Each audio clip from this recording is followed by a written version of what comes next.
We have a unique nation, a republic, like no others. And so this must be unique. This will be our nation's capital.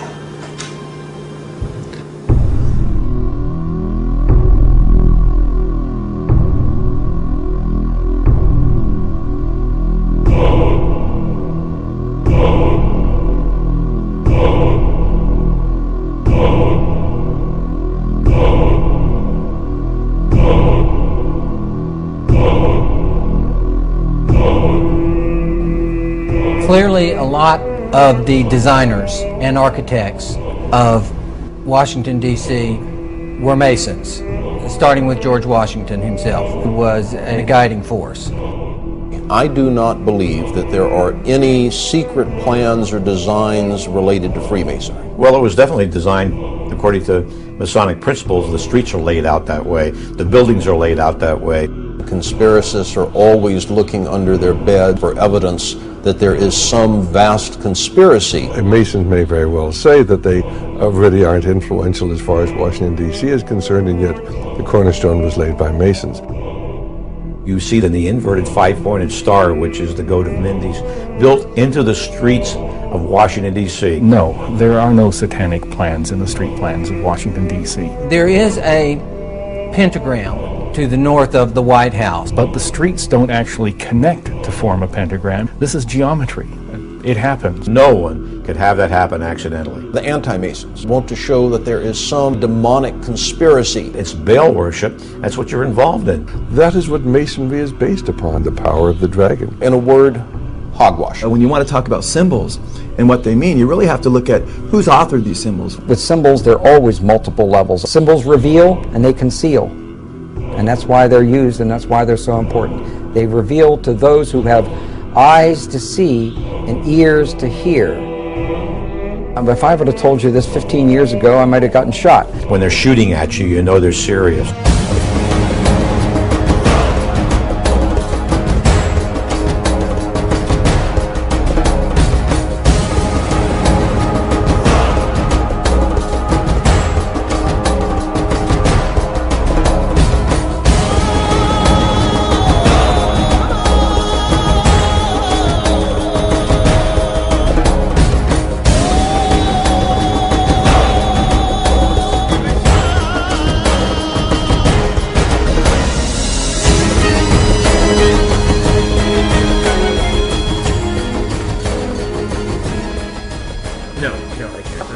President's house needs to turn 180 degrees. It's just 180 degrees? Absolutely. There's absolutely no way we can compromise. Throw the entire thing out. Happily. Dude, this area I here, beg your this pardon. is not going to work. This is not going to work. You're absolutely right. You have had enough. Goodbye. Thank you.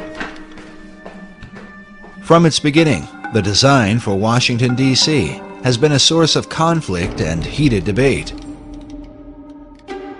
George Washington, Thomas Jefferson, a temperamental French architect, a famous African American, and a mysterious surveyor would set in motion a project that would span the next 150 years, with no end of controversy in sight. But beyond debates at an internal level, the very layout of the city is continually under suspicion.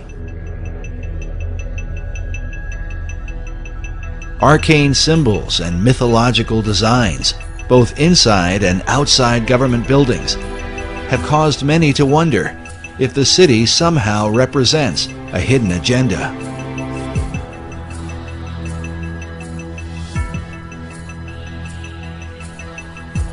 This becomes increasingly important as America's current place on the world stage ignites firestorms of controversy. As the United States is the most powerful nation on earth, many have wondered, what is America up to? Could the purpose of operations currently carried out by the U.S. government somehow be reflected in the design of its capital city? At the center of controversy are secret societies. Many of America's leaders have belonged to them right from the nation's beginning. Our current president, George W. Bush, has admitted to his membership in the mysterious Skull and Bones Society. You were both in Skull and Bones, the secret society. It's so secret we can't talk about it. What does that mean for America? The conspiracy theorists are going to go I'm on. sure they are. I don't know. I haven't seen the web. Number 322? Skull and Bones has to be the most powerful, one of the darkest of all secret societies that exists on this planet. It is about greed and it is about power. The idea for Skull and Bones is said to have come out of Germany in the early part of the 19th century. The society was founded at Yale University by William Huntington Russell, along with Attorney General and Secretary of War Alphonso Taft, whose son, William Howard Taft, would go on to become America's 27th president. Some believe the Society's foundation demonstrates a clear link with what may be the oldest society of all, Freemasonry. The Society is shown here in 1993, reenacting the laying of the cornerstone for the United States Capitol on the 200th anniversary of the event. Know all of you who hear me, we proclaim ourselves free and lawful Masons, true to the laws of our country, professing to revere God and to confer benefits upon mankind. This is the ceremony in which Senator Strom Thurmond, himself a 33rd degree Mason, took part. Senator Thurmond, we would like you to join in this. Since the William Morgan incident in 1826, when Americans uncovered a secret cabal working inside the government, the presence of Masonry in places of power has always sparked debate. But their influence in American government is undeniable. This is the same Bible upon which Presidents Clinton, Bush, Carter, and George Washington were inaugurated president. Of America's 43 presidents, at least 15 are confirmed Masons, though some say the number is even greater. In addition to the Capitol, the Freemasons have laid the cornerstone for every major building in Washington, D.C. The cornerstones of the President's House, known to us as the White House, the Washington Monument, the Smithsonian, Independence Hall in Philadelphia, incidentally by past Grand Master Benjamin Franklin, and Constitution Hall stand out among many others as outstanding examples of cornerstones which have been laid Masonically. The cornerstone of the United States Capitol, however, stands out above all buildings erected in the free world as the seat of government for our people.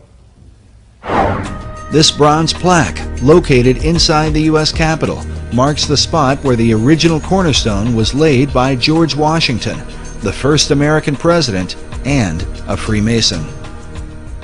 George Washington is probably the most famous Mason in the world. The George Washington Masonic Memorial is entirely dedicated to the idea of Washington as a Freemason. Now, we do know that Washington participated in the laying of the cornerstone of the United States Capitol as a Masonic ceremony, and he wore his regalia as a Master Mason. And he laid the cornerstone and performed the ceremony of laying the cornerstone. Washington's participation in the event was recorded by the newspaper of the time, the Columbian Mirror, which can still be obtained through the Library of Congress. Laying the cornerstones of buildings which serve mankind is one of the world's most ancient customs. The cornerstone laying ceremony predates Freemasonry, although its early symbolic purposes as a sacrifice to appease the gods or demons or whatever in prehistorical times. Of course, there's no application to why Freemasons do it. The corn, wine, and oil that we use for this are also ancient symbols. Corn is the symbol of plenty, wine the symbol of refreshment, and oil the symbol of joy and gladness.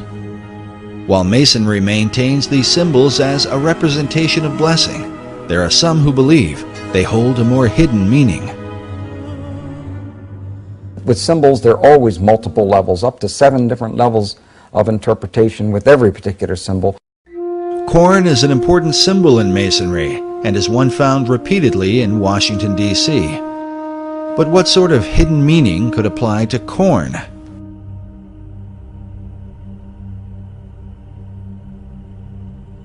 In Hebrew, the word for corn is Dagon, which became the name of a Babylonian god. Some believe the same god was adopted by the Phoenicians under the name Dagon. While Dagon was often worshipped as the fish god, he was also the god of corn.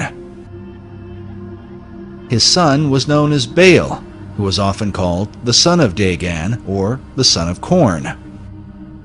Now, corn, of course, if we're talking about pre-New World times, would be any grain or wheat. To complicate matters further, in the Old Testament, we find the children of Israel offering corn and wine and oil to Yahweh, the God of the Bible. Yet at some point, God's anger was kindled against them for turning the sacrifice into idolatry. In the book of Hosea, God says of Israel, "She did not know that I gave her the corn and wine and oil, which they prepared for Baal." Notice again this Phoenician version of Baal, as a bearded man with strong features. Could Baal have been the model for the bearded male images that appear throughout Washington, D.C.?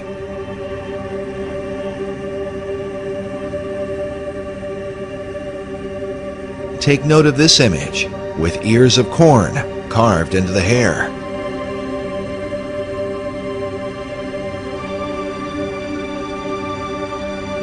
According to legend, Baal was once slain by the god of death and taken into the underworld. But at some point, he was resurrected, or as it is sometimes called, awakened. At Haynes Point in Washington, D.C. is found this mysterious statue of a bearded giant rising up out of the ground.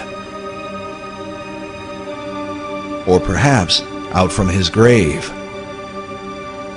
The statue is called the Awakening.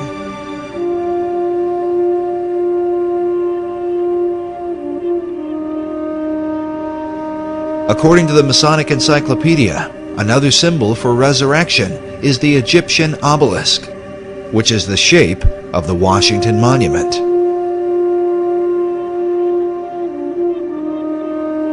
The word obelisk is sometimes translated Baal's shaft, or the shaft of Baal.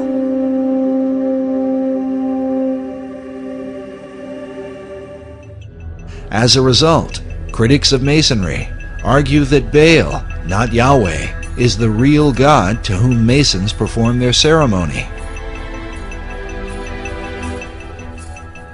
It's not until you get to the Royal Arch degree that all of a sudden you realize who God is, or what the name of God is. It's hidden for a long time.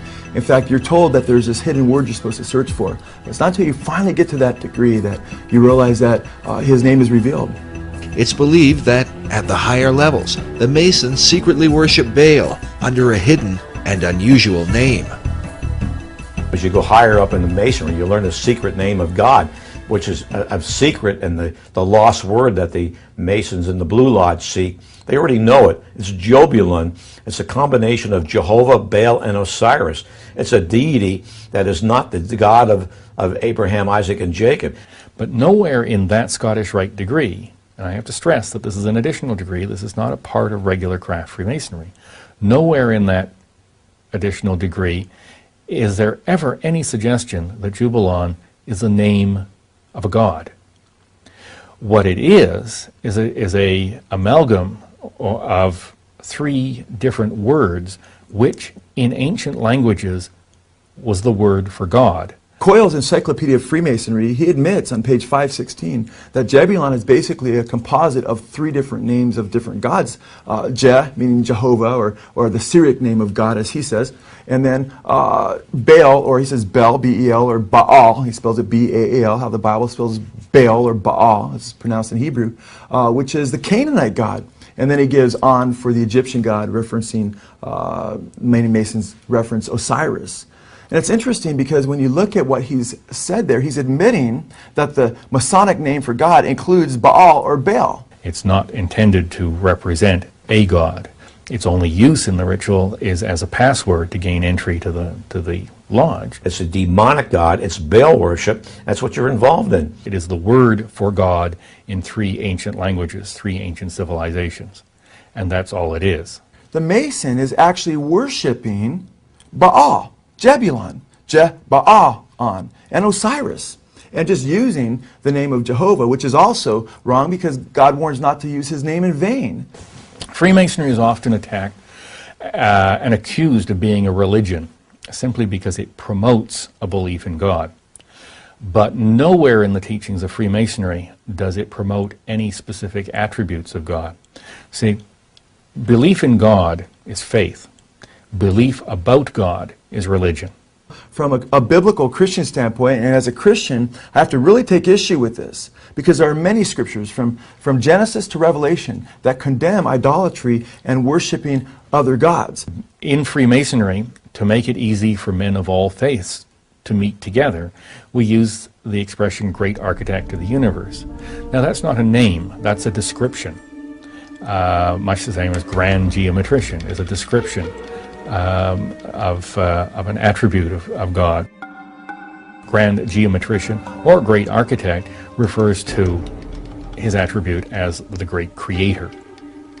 But men of all faiths can accept that description of their God. God warns about an admixture or a synergism or a synchronistic view of mixing different gods with his name, and that's something he's very clear about that we're not to do. In fact, it's interesting, Baal or Baal is depicted in the New Testament by the Jews as well as Jesus. He's called the ruler of demons. It's another name for Satan. Most scholars agree that Baal became synonymous with the devil. Yet Masonry insists its view of God is without definition. For the Mason, the corn, wine, and oil ceremony might as easily be dedicated to Baal as to any other god. Nevertheless, the conflict between Masonry and its critics goes on.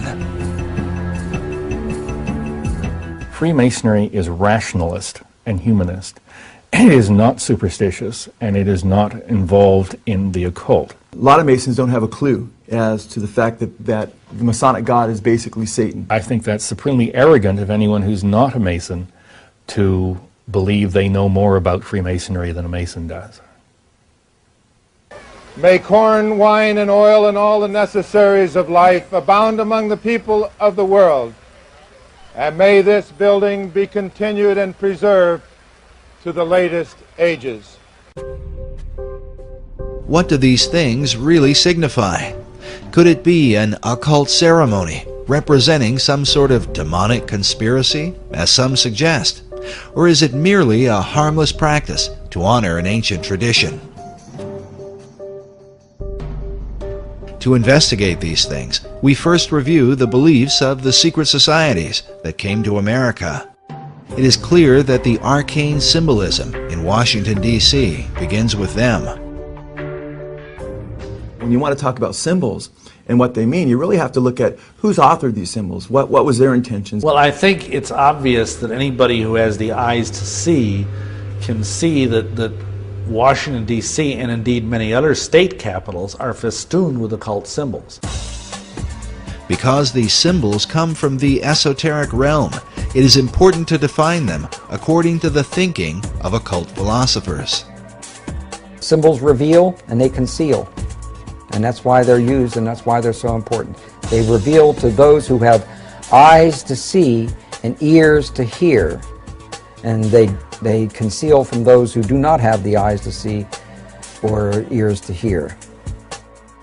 In the book, Masonic and Occult Symbols Illustrated, we find this quote from Masonic author Charles G. Berger, who says that symbols came to have two meanings, the esoteric and the exoteric. The esoteric meaning was the true or original meaning, understood only by a few and closely guarded by them. The exoteric meaning was the invented or modified explanation intended for the many. This practice dates back to ancient Egypt and is explained by Dr. Robert Hieronymus, a member of a secret society called Co-Masonry, and author of the book Founding Fathers, Secret Societies. As with all secret societies, you have levels, and if you're on the lower levels, you don't even know they're upper levels. They don't even tell you. You bump into it by accident, or someone comes along. Now, in Scottish Rite, that's something different, because they know that there's a... But before then, and basically secret societies, such as, let's go to ancient Egypt. To the ancient Egyptians, the priest would tell the serfs, the guys that tilled the land, they would say, the sun is God, okay? And so they accepted that very low-level interpretation, all physical. That's not what the priest believed. What the priest believed, there was a second level. The priest believed that, nope, the physical sun is not the supreme being. It's the spirit which flows through the physical sun that is the supreme deity. However, there was another level, and the priests didn't even know it. It's those that were involved and elevated to if I would have told you this 15 years ago, I might have gotten shot. But this is now, I'm so glad now that this is easy to talk about. The third level, which is a higher level of understanding, said, nope, it's not, that's not the sun. The sun is not the supreme deity. Nope, yes, spiritual energies come through the sun. That's not what we're talking about. What we're talking about is the star Sirius. The dog star. The dog star, because the dog star was everything to the ancient Egyptians.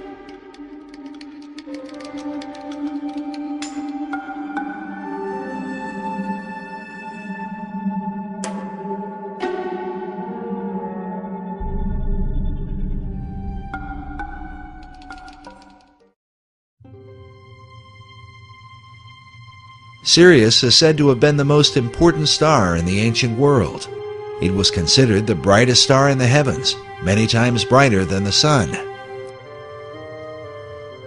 The Great Pyramid was built to synchronize with Sirius, so that the light of this star would shine into the Queen's chamber, supposedly to cast a beam upon an initiate during a ritual.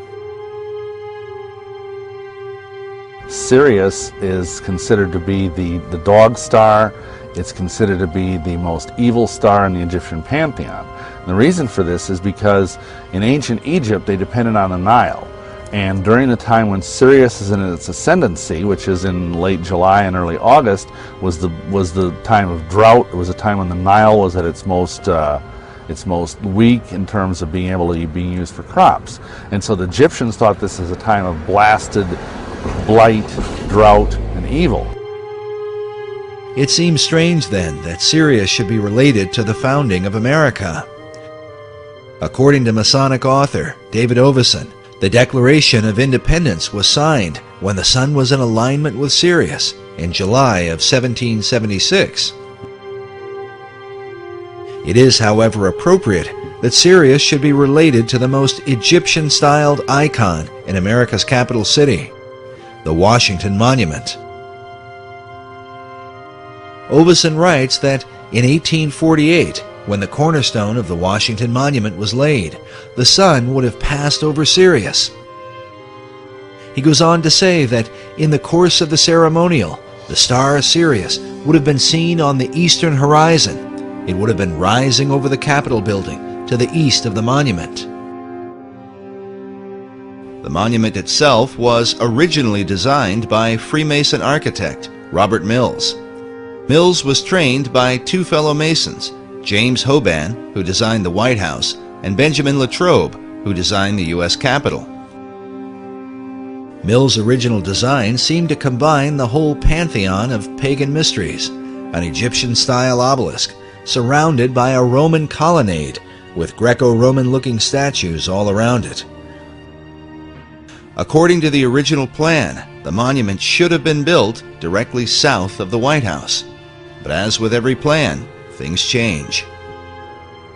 When they went to build it, and when they calculated what the weight of the monument was going to be, they determined that that precise spot that the foundations and the bedrock at that precise location would not safely support the weight of the monument.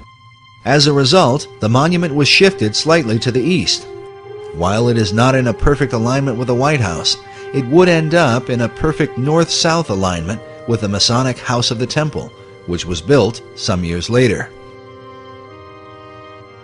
The construction for the Washington Monument began on July 4, 1848, with the laying of the monument's cornerstone by Freemasonic President James K. Polk. The project itself would take over 30 years to complete, during which time funding for the project would be scarce, the American Civil War would take place, and many ideas about the monument would develop.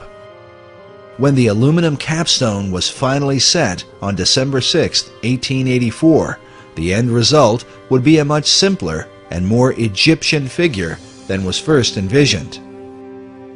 The shift in design was the influence of George Perkins Marsh, the man considered the father of the modern environmentalist movement. In 1876, Marsh was the U.S. minister to Italy. While there, he spent years studying the many obelisks which had been brought from Egypt. It was he who realized that the height of a traditional Egyptian obelisk was approximately 10 times the base, causing the plan for the Washington Monument to be reduced from 600 feet to 555 feet. As for the colonnade and statues planned by Mills, Marsh wrote, "Throw out all the gingerbread of the Mills design and keep only the obelisk." While a true obelisk is fashioned from a single block of stone, the Washington Monument is made up of many stones. The hope of the Washington Monument Society was that the structure would reflect the idea of, out of many, one.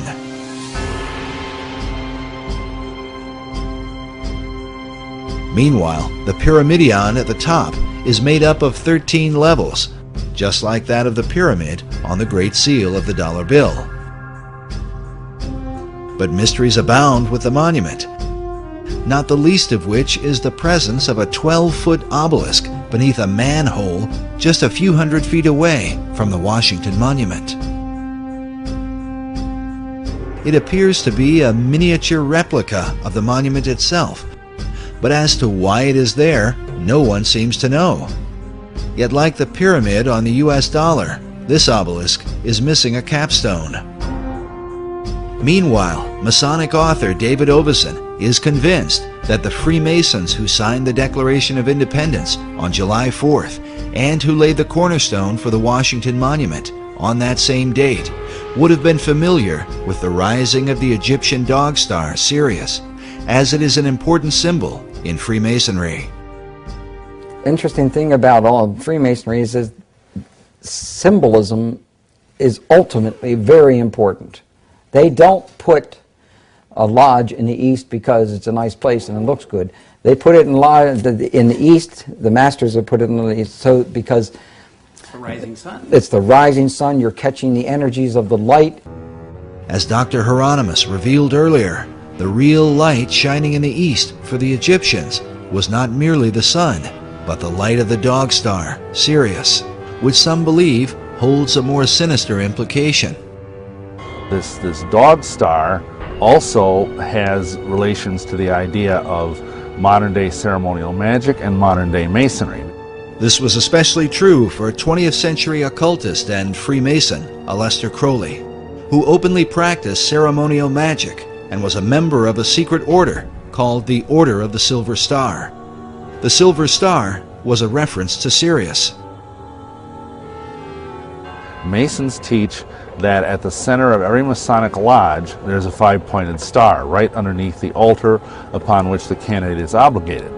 But the thing is, what they don't tell you is that five-pointed star represents Sirius, which is regarded as a satanic symbol. There is perhaps no symbol that evokes occult suspicion like the figure of the pentagram, which from ancient times was associated with the dog star Sirius. Masonic philosopher Albert Pike wrote that Sirius still glitters in our lodges as the blazing star. The blazing star is an ancient Gnostic term for Sirius, and as shown here, is symbolized in Freemasonry by the five-pointed star or pentagram. According to Pike, this symbol in Masonry dates back to the pentalpha of the Greek philosopher Pythagoras. The pentalpha gets its name for the 5 alphas or Greek letter A's which make up its composition. Typically in Freemasonry, you see the 5-pointed star with the nose point down. Now, there's even a division in Masonry which considers this the evil side of Freemasonry as opposed to the non-evil side. For example, Freemasonic lodges in New York do not use the nose side down star. They turn it around so the nose is pointing up, and they consider that a good variety of Freemasonry. Here is an upright Masonic star, which is another type of the blazing star mentioned earlier. Some believe this representation of Sirius may be the origin of the 5-pointed stars which adorn the American flag, as well as the stars that adorn the Statue of Freedom on top of the U.S. Capitol. Incredibly, these same 5-pointed stars were carved by Freemasons into the ceiling of Rosslyn Chapel in Scotland more than 500 years ago. Because Sirius is said to arise in the east, it also became known as the Eastern Star. To the Egyptians, Sirius was identified with the dog god Anubis, which is where the name Dog Star comes from. Anubis was said to have guarded the gates of death and was the protector of mysteries. Meanwhile, the Romans recognized Sirius as Janitor Letheus, or the Keeper of Hell. These dark associations may be the reason for the sometimes grim view of Sirius and the 5-pointed star that represents it.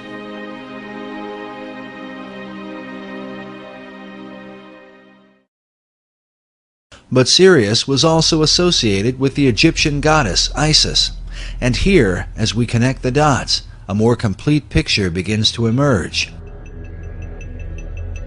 For the Egyptians, the rising of Sirius in the east preceded the annual flooding of the Nile River, which for them was a magical event. It was also the time that the goddess Isis would appear and give birth to Horus, the divine child of the Egyptian Trinity. The all-seeing eye is also called the Eye of Horus, and in Freemasonry, Horus symbolizes the Masonic concept of a Christ. This is further represented by the hieroglyph used to denote Sirius. Notice the 3 symbols, an obelisk, a star, and a half circle. According to Egyptologists, the half circle is used to denote what is called the benben, or the capstone used atop the pyramids. Throughout all history, it has been said that the capstone to the Great Pyramid of Egypt has been missing, which is why the all-seeing eye of Horus floats in its place above the pyramid on the back of the dollar bill. According to occult philosophers, the light which illuminates the eye comes not from the sun, but from the dog star Sirius, as is demonstrated by this illustration of the blazing star of Masonry, centered by an all-seeing eye. As Robert Balville writes, in many esoteric traditions, the return of the capstone of the Great Pyramid will signal the return of the Great Initiate, which, according to many prophecies, signifies the return of the Christ.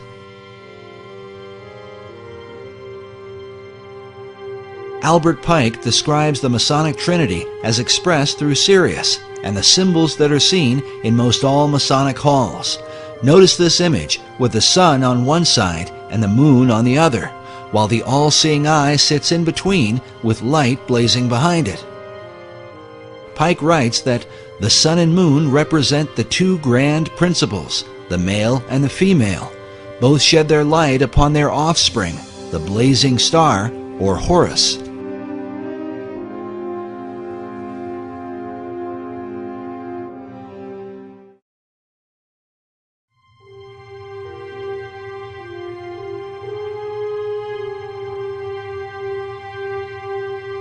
These philosophies have been known and practiced by secret societies for many centuries.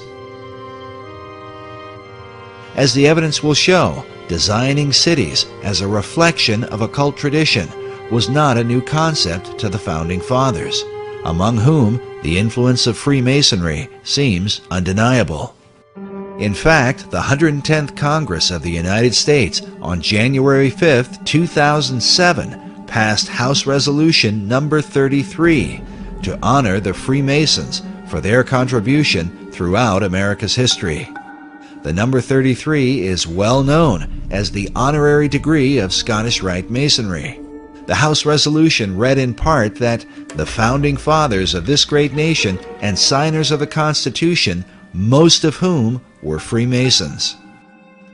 The Masons felt in the United States that they were forming a Masonic republic. The concept of a republic dates back to the Greek philosopher Plato. Plato's Republic. That's a utopian theme, and that whole thing runs through our philosophy and thinking among the humanists to this day. They still think they would like to introduce Plato's Republic.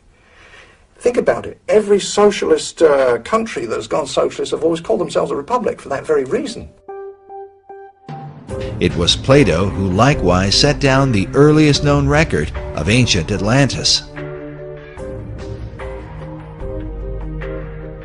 Centuries later, Sir Francis Bacon would set down the New Atlantis, a tale which some believe was meant to be a blueprint for the New World, one based upon the teachings of ancient philosophers. Bacon didn't invent this New Atlantis concept. He was merely the inheritor of it. He was probably the most articulate proponent of it ever in history, but it preceded him. Bacon believed that the American continent was in fact the site of ancient Atlantis, a concept held by teachers of esoteric wisdom even today. The New Atlantis really was just America anyway. The east coast of America, if you take a look at the maps by other clairvoyants who have studied Atlantis, indicates that the east coast of America was the west coast of Atlantis. This country, America, is the remnant of the ancient Atlantis, and so is very susceptible to much of the history of Atlantis, the energies of Atlantis, and some of the actions, for instance, the religion of Atlantis. According to esoterics, the religion of Atlantis was in fact the mystery school teachings that were embraced by the ancient philosophers.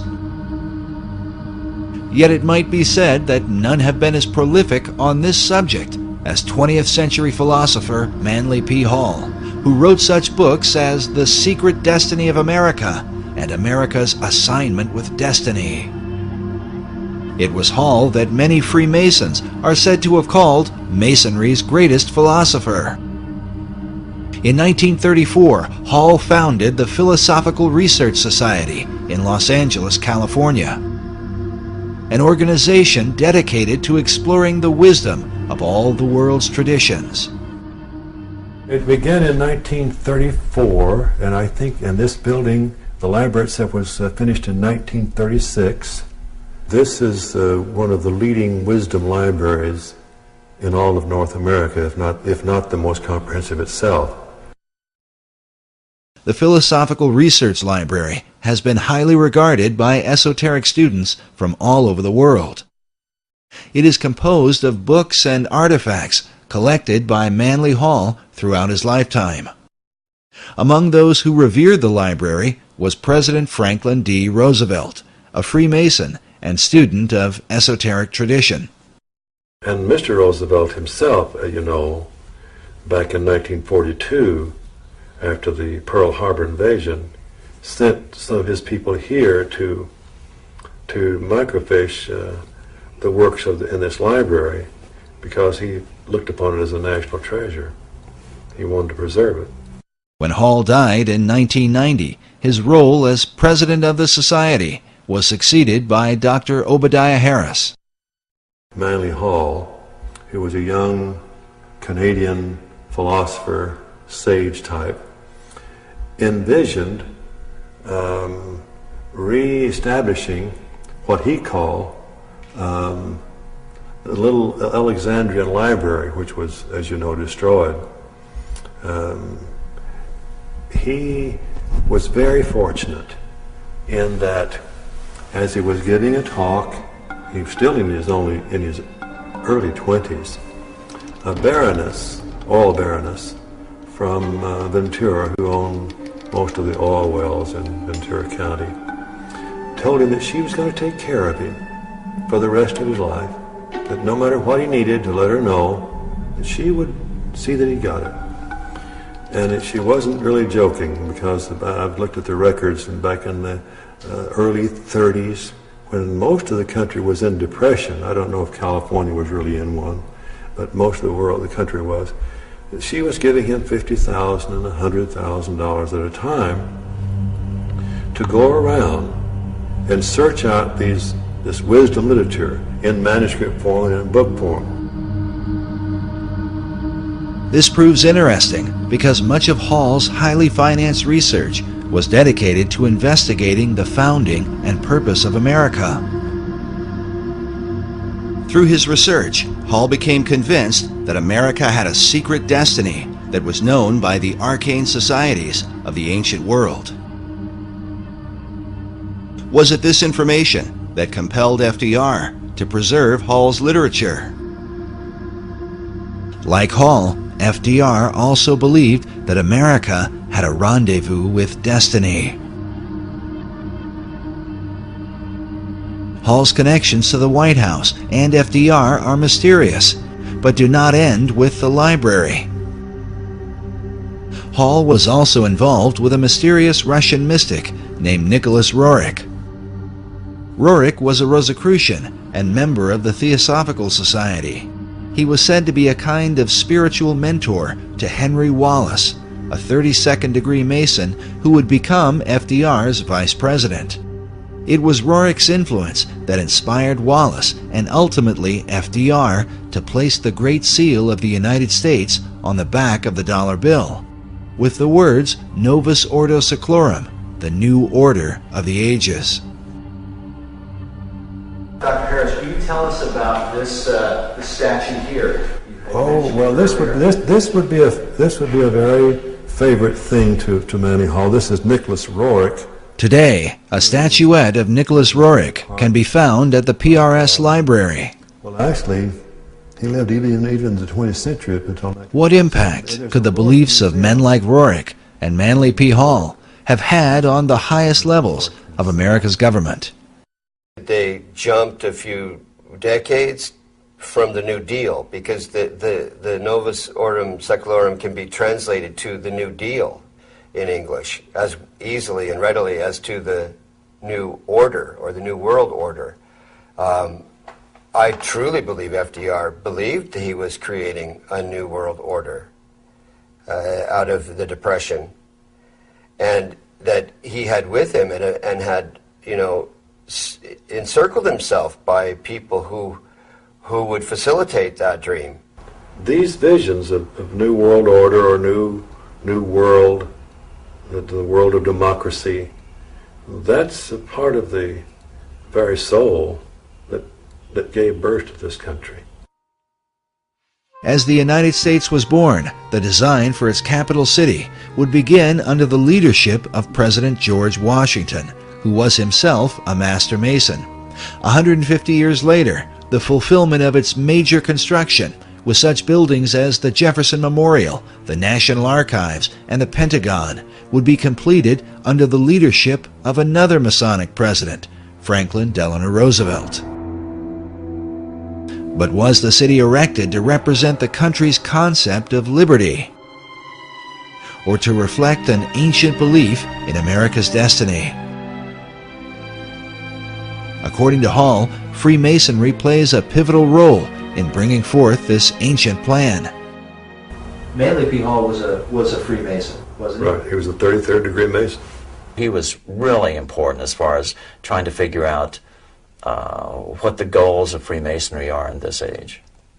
He gives you hints, just incredibly important hints at what they're all about at the root level, what it is they're really striving for, what is their core inner doctrine, which they really don't like much revealing to the rest of the world.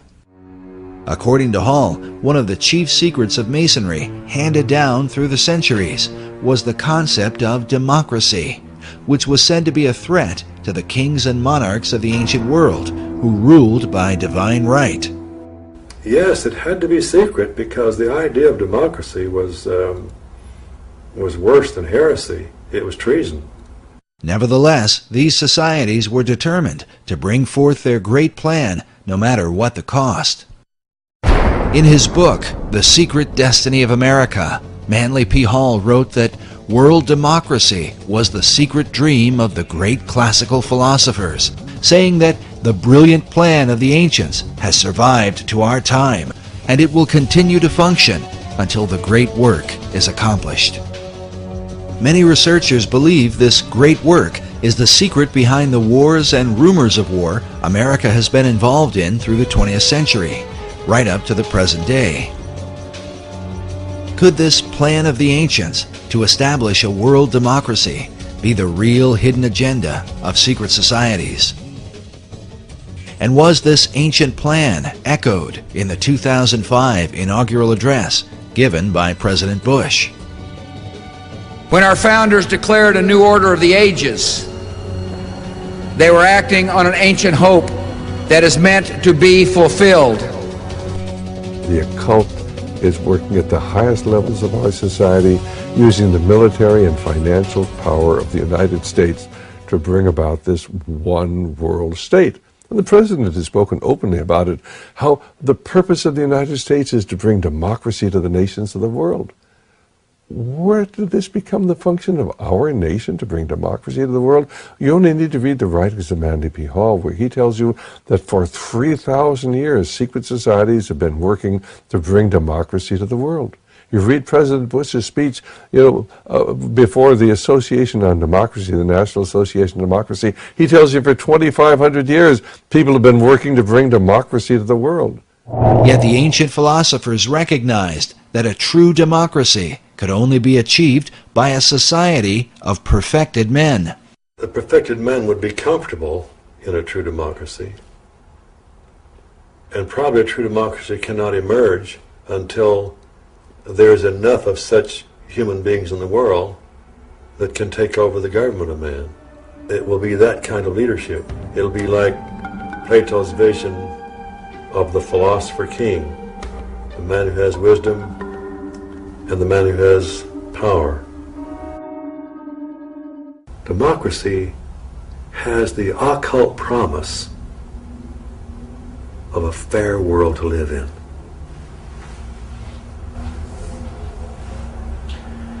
Now, you mentioned the occult promise. How would you define a term like that for an audience who's... Well, probably define that term by saying that promise is explain the word occult. Well, it's obscure. It's hidden, not visible to the normal eye. So an occult promise is something that is inherent, but only visible to those who have that inner vision. So a fair world is a kind of occult promise at the heart of democracy. But is this occult promise part of America's Christian heritage? And if not, could this account for why the many symbols that adorn America's capital city come not from the Bible, but from the ancient mystery religion? And if America were really, truly a Christian nation, what would all of these mythological characters be in our city? Certainly the Christian influence was very strong. From the Christian point of view, we were formed as a Christian nation. But from the occultist point of view, and those associated with astrology and the ancient mystery religions, America was, of course, and Washington, D.C. was to represent their position. So you've had the two forces, in America ever since its formation. While it seems that most of America's leaders have upheld Christian ideals, their reason for doing so is often questioned. If they were Christians, why would they erect monuments to pagan gods and goddesses? And if they were pagans, why confess to Christian ideals? Manly Hall suggests the reason may have been one of self-preservation. He argues that because of the persecutions of organized religion in the Old World, the secret societies employed even greater methods of secrecy to protect their occult philosophies, making themselves sound as though their beliefs had to do with Christianity, which was the dominant belief in Europe, and eventually America. He says the pagan intellectuals reclothed their original ideas in a garment of Christian phraseology, but bestowed the keys of the symbolism only upon those duly initiated and bound to secrecy. It is for this reason that all secret societies have an initiation process whereby members are bound by blood oaths not to reveal the secrets of the order. A chief factor that contributes to confusion about the beliefs of America's founders is the presence of Rosicrucianism. The Rosicrucians are a mystical, arcane society that played a major role in the development of Freemasonry. The rose and cross, which symbolize the society, are also the source of its confusion. The rose is the symbol of secrecy and represents the pagan mystery religions, while the cross symbolizes Christianity. Rosicrucianism is when the two are combined. Because of this, one can begin to understand how a man like Charles Thomson could be famous for his English translation of the Old and New Testaments, and at the same time approve the design of the Great Seal for the United States with the all-seeing eye of Horus floating over an Egyptian pyramid. Thomson was closely associated with a man named Peter Miller, a well-known 18th century Rosicrucian and the leader of the Ephrata community in Ephrata, Pennsylvania. The Ephrata cloister is believed to have been the first esoteric settlement in the New World, with connections to some of the founding fathers, such as Benjamin Franklin and George Washington. The early Ephrata movement clearly held mystical beliefs, even driving stakes into doorways to ward off evil spirits. We now know for certain that they were Rosicrucians. It was Washington was close to these individuals, as well as Franklin and Washington and Jefferson. Benjamin Franklin even enlisted the aid of Peter Miller to translate the Declaration of Independence into a number of European languages and to inform the world of America's independence. The printing for these translations was done at the Ephrata cloister. Peter Miller would have been further connected to many of the founding fathers through the American Philosophical Society, founded originally by Benjamin Franklin in 1743. The Society's members included such prominent figures as Thomas Paine, Alexander Hamilton, Thomas Jefferson, the Marquis de Lafayette, George Washington, Charles Thomson, and of course, Peter Miller. Later members would also include such names as Charles Darwin and Thomas Edison. Franklin Society is thought to be directly related to the earlier concepts set forth by Sir Francis Bacon.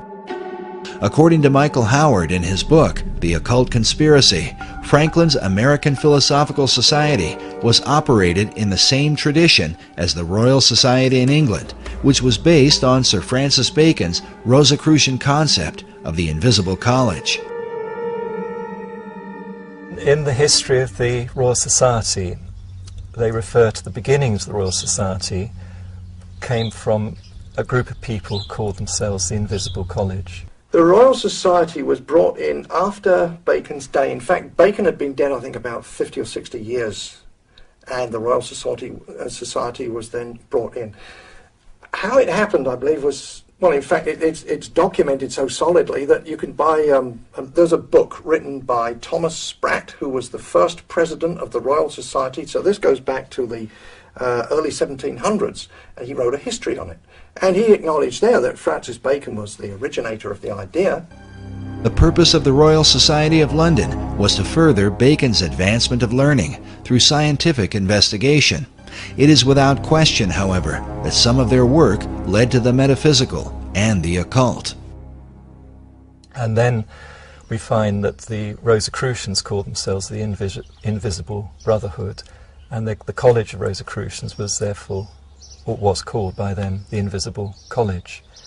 A Rosicrucian influence can be clearly seen in some of America's symbols. For example, this image of a pelican feeding her young appears in Manly Hall's Secret Teachings of All Ages and is very common to Rosicrucianism and Freemasonry. Now notice the Great Seal for the state of Louisiana. This particular replica is found inside the inner corridors of the U.S. Capitol. The Temple Church in London is a well-known Knight Templar church. Here we can see that the Golden Rosy Cross can be traced back to the mysterious knights. Now, notice the art surrounding this shrine. How a series of squares are shown with red and golden roses in the midst. The shrine opposite has a variation of the same design. Now consider this same pattern as it appears throughout the interior of the state capitol.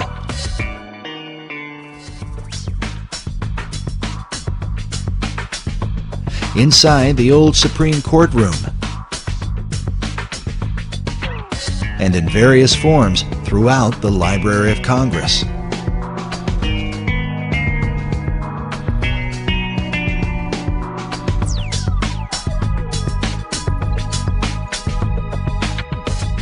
Sir Francis Bacon became the chief of the Rosicrucians in England. His famous saying, "Knowledge is power," is found written inside the Library of Congress, while a statue of Bacon can be seen on the upper level. Elsewhere in the main library is a Baconian passage from his collection of essays. It reads, "The inquiry, knowledge, and belief of truth is the sovereign good of human nature." This saying is found over a statue representing philosophy. Could this be an indication that Baconian philosophy governs the New World concept? Bacon took his inspiration from the goddess Pallas Athena, known for her helmet of invisibility. Pallas Athena images also turn up throughout Washington, D.C.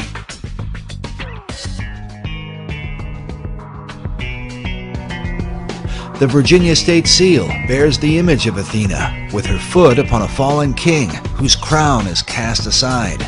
The word Sic Semper Tyrannis, thus always to tyrants, written beneath. To the Romans, Athena was called Minerva. This painting of Minerva can be found in the Great Hall of the Library of Congress. At 15.5 feet high, it is the most imposing image in the room. Notice she holds a spear that comes like a ray of light from the sun, with a traditional helmet of Athena at her feet. This particular work was done by 19th century artist Elihu Vedder. Vedder was known as a symbolist painter whose style was part of a movement that can be traced to France during the 19th century and an art house called the Salon de la Rose Croix. Yes, they were a group of Rosicrucian artists known for promoting symbolic and often bizarre imagery.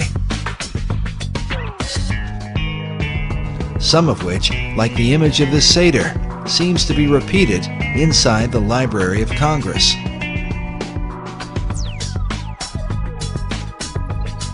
It's not clear if Vedder himself was a Rosicrucian, but one of his chief influences certainly was. William Butler Yeats was a prominent member of the Golden Dawn, a Rosicrucian secret society. Yeats, along with Irish mystic William Blake, are said to be two of Vedder's leading inspirations. Vedder's own occult themes are filled with haunting, esoteric imagery, like this work, which is called The Cup of Death. In addition to Minerva, Vedder was commissioned to do a series of paintings illustrating government, which can be found at the east end of the Great Hall in the Library of Congress. Now let's look again at this image from the Salon de la Rose-Croix. It pictures Leonardo da Vinci on the right, dressed like Joseph of Arimathea, whom occultists believe was the original cupbearer for the Holy Grail. Beside him is Dante Alighieri, dressed as a Knight Templar. By now, most people are familiar with Da Vinci's arcane background thanks to Dan Brown's Da Vinci Code. Most are also familiar with Dante's Inferno, representing the many circles of hell. But according to Michael Howard, Dante was no ordinary writer. He was in fact a Rosicrucian Grand Master who wove Rosicrucian philosophies into his writings. Masonic philosopher Albert Pike wrote that it was Dante who first publicly expounded the symbol of the Rose Cross. Something partly seen in William Blake's sketch of Dante's Paradise, with a cross in the center. But now look at this drawing done by famed artist Gustave Doré. The title of Doré's illustration is, quote, "The Saintly Throng in the Form of a Rose."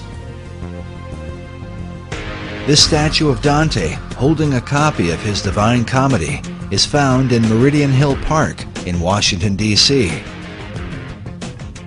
This is the same park that is said to have marked the sacred 77th meridian upon which Washington, D.C. was built.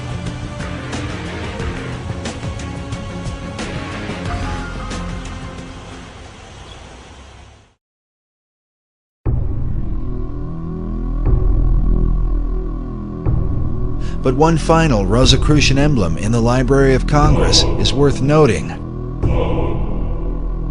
High up in the ceiling, in between two faunish-looking figures with serpents for legs, is what appears to be a traditional crucifixion. But behind the Christ-like figure on the cross is a black, double-headed phoenix.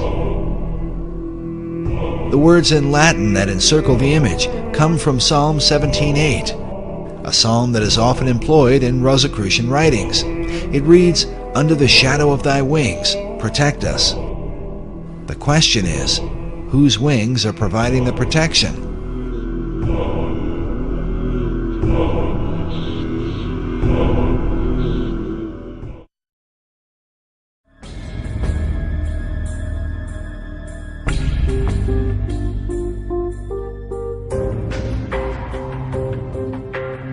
The Rosicrucians, like the Freemasons, follow a particular philosophy known as Hermeticism, which is directly related to how and why Washington, D.C. was built. The origin of this philosophy dates back to the deepest recesses of the ancient world, and to what has been one of the most dominant subjects in archaeological and metaphysical research through the 19th and 20th centuries, the lost empire of Atlantis.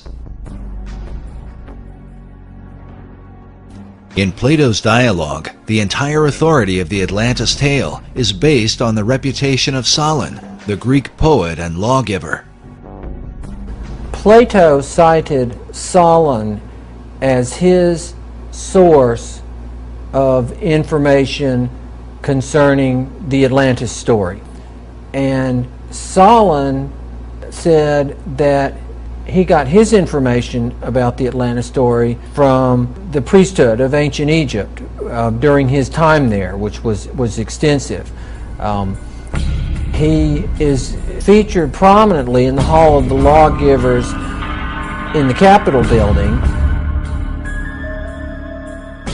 and he is also featured prominently on the pediment on the back of the Supreme Court building.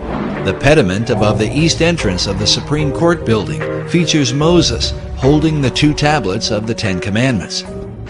To his right is Confucius, the ancient Chinese philosopher, while on his left is the Athenian lawgiver, Solon. Solon, was one of those 7 wise men of Greece, seemed to be very realistic about what he knew, which we knew where he got what he knew entirely, but he passed it on to Plato. So in the old Atlantis that was in legend, at least, although it seems like that Solon and Plato really believed it existed. Atlantis is significant to understanding the secret societies, as it is said that all the mysteries believed by them have their beginning in this ancient empire. Well, it's this concept that there is ancient, mysterious, magical knowledge, which we initiates only can provide to you, and goes back to the time of Atlantis. All knowledge, the power to heal, the power to destroy, godlike powers hidden within secret societies. The ancient mystery religion is said to have been carried in secret to preserve the teachings through the Dark Ages. It's believed the mysteries were adopted by the Knights Templar, who brought them back to Europe when they returned from the Crusades. Templars came over to the Holy Land, and this is where the Templars got a lot of their kind of outre heretical ideas that later on got them in a lot of trouble. In England, the mysteries were adopted by men like Dr. John Dee, and later by Sir Francis Bacon. When Bacon sent his secret societies to the New World, the mysteries came with them. In short, the ancient mysteries represent the pagan beliefs of Rome, Greece, Babylon, and Egypt. And before that, it's said to Enoch, who was the great initiate and king of Atlantis. And it said all the teachings come from Enoch. Enoch is mentioned in the book of Genesis, where it says that Enoch walked with God, and he was not, for God took him. The biblical Enoch was then adopted by the ancient occult philosophers, who transformed him into a synthesis of various pagan gods and wise men. According to Masonic historians, Enoch was later known as Hermes to the Greeks and Mercury to the Romans. Among the Egyptians, he was called Thoth, and the Book of Thoth is said to be a collection of his wisdom. Enough cannot be said about the esoteric version of Enoch. When Dr. John Dee made contact with angelic beings, they supposedly communicated a system of magic to him based on the Book of Enoch. Today, this system is widely practiced and is known as Enochian magic. Yet it is Enoch's identity as Hermes that seems most prevalent in the mysteries. And hence the term Hermetic. And supposedly there was this great, awesome teacher of occult lore who was known as Hermes Trismegistus, which means thrice greatest Hermes. And he produced this book that's called the Divine Poimander. And this is kind of like, if you will, a Bible of ancient occult lore. It was Hermes who was said to be the first to discover the zodiac and invented the art of communicating knowledge to the world. More importantly, Hermes taught men the craft of building cities.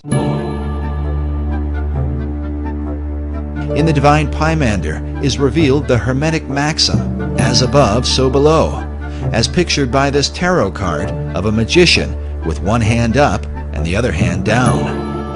As above, so below, but after a different manner.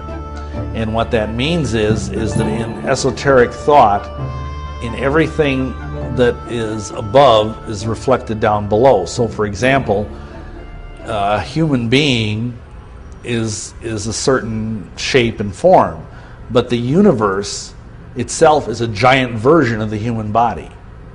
And that everything that is down here has a supernal, macrocosmic, if you will, origin. And that's one of the essential concepts in the occult. As above, so below is repeatedly symbolized in esoteric art and a variety of symbols. the most basic of which is a triangle pointing upward or above. This is accompanied by a second triangle pointing downward below. When combined, they form a hexagram, commonly recognized as the Star of David, one of the most dominant symbols in the occult. Removing the base of the triangles, one can see the outline for the square and compass of Freemasonry.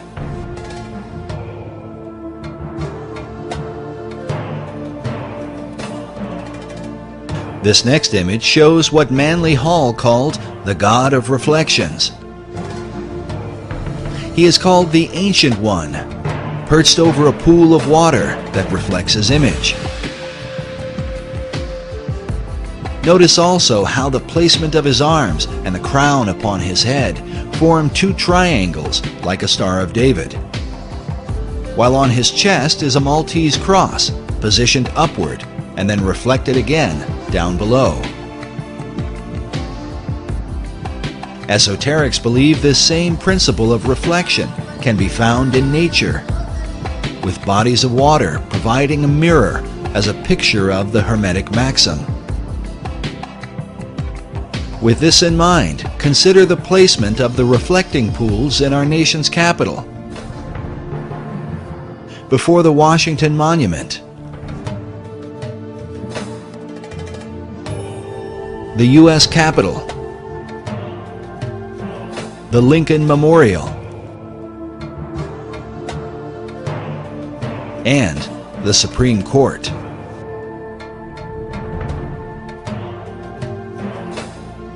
As above, so below is the philosophy that guided ancient cultures into building their cities and sacred monuments in alignment with the stars. While mystical sites like Stonehenge, the pyramids, and Easter Island are all examples of this practice, modern researchers believe that with them is the design for Washington, D.C.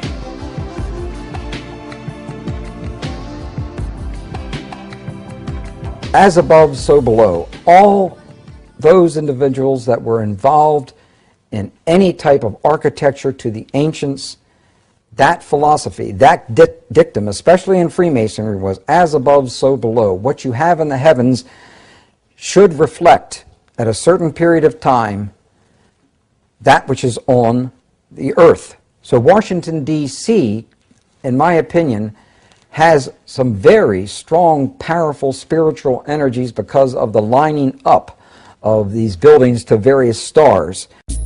These spiritual energies are referred to by Masonic author David Oveson. He writes that in the years following the American Revolution, the Masonic fraternities held ceremonial layings for government buildings. Such buildings were aligned with the stars and with the spiritual beings who ruled the stars. The debates over the design for Washington, D.C. usually begin with the designers themselves. Were these the sort of men to employ esoteric philosophy into the building of America's capital city? There's a distinction we have to make between the street plan of Washington, D.C. and the architecture that adorns it. We know the names of the four major people that laid out the street plan and the variations that happen in those street plans. And then there are any number of architects that worked on the various buildings that went up over the years. Nevertheless, at every major level, the influence of Freemasonry is said to have played a pivotal role. So much so that many researchers claim to see a Masonic square and compass in the street design itself. Clearly, a lot of the designers and architects of Washington, D.C. were Masons, starting with George Washington himself, who was a high-ranking Mason and who was a leading force and a guiding force for both the location of the city and the layout of the city. Washington's authority as the father of a new nation would set the course for America's capital city, beginning with its designer.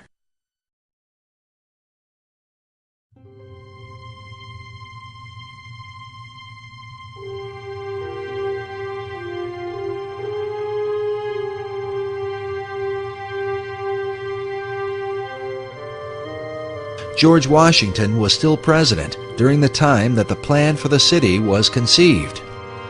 Washington had commissioned Major Pierre Charles L'Enfant to work out the initial street design. L'Enfant had come from France with the Marquis de Lafayette and served with Washington during the Revolutionary War as one of his officers. He was known as a temperamental Frenchman, sometimes difficult, if not impossible, to work with. He, as I understand it, felt very strongly about the plan that he developed for the street layout of the city.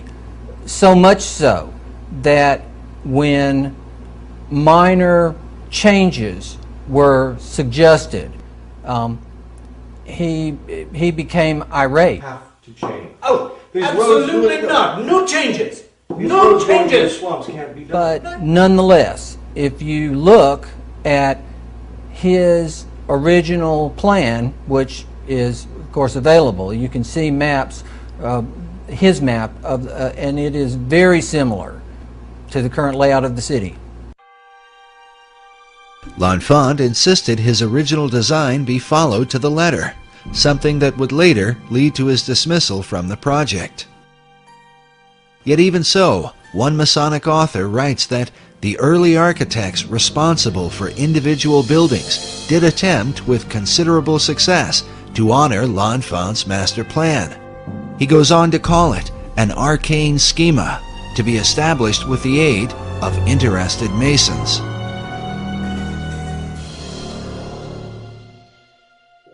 Yet in the planning stages, L'Enfant was particularly at odds with Thomas Jefferson. These guys had a terrible, they just did not get along. Jefferson, of course, was a very important part of the designing of Washington, D.C. Jefferson himself, along with Benjamin Franklin, was said to be deeply involved in astronomy. Jefferson spent 5 years as the American ambassador to France. When he returned, he brought with him the influence of European architecture. Along with Washington, Jefferson, and L'Enfant was Andrew Ellicott, the surveyor for the city, and Benjamin Banneker, his assistant. Banneker has been called the man who loved the stars. He was a free-born African-American who published a famous almanac on astronomy. His influence on the design of Washington, D.C. has been greatly disputed. Some believe that when Pierre L'Enfant was fired from the project, he took his designs with him. Good day, sir. L'Enfant. And that Benjamin Banneker was able to recreate the plan from his photographic memory later on. Others argue that copies of L'Enfant's design were still available, and that the unfinished elements were then added by the surveyor, Andrew Ellicott, a little-known figure who some believe was a Freemason. While mysteries abound about the specifics, one thing all of the designers and surveyors seemed to have in common was an interest in the esoteric elements that would compose Washington, D.C. Ultimately, when the final design was presented, George Washington chose to call it the L'Enfant Plan. Perhaps the most influential researcher into the L'Enfant Plan and the mysterious arcane elements of Washington, D.C. has been David Oveson, who wrote the book, The Secret Architecture of Our Nation's Capital.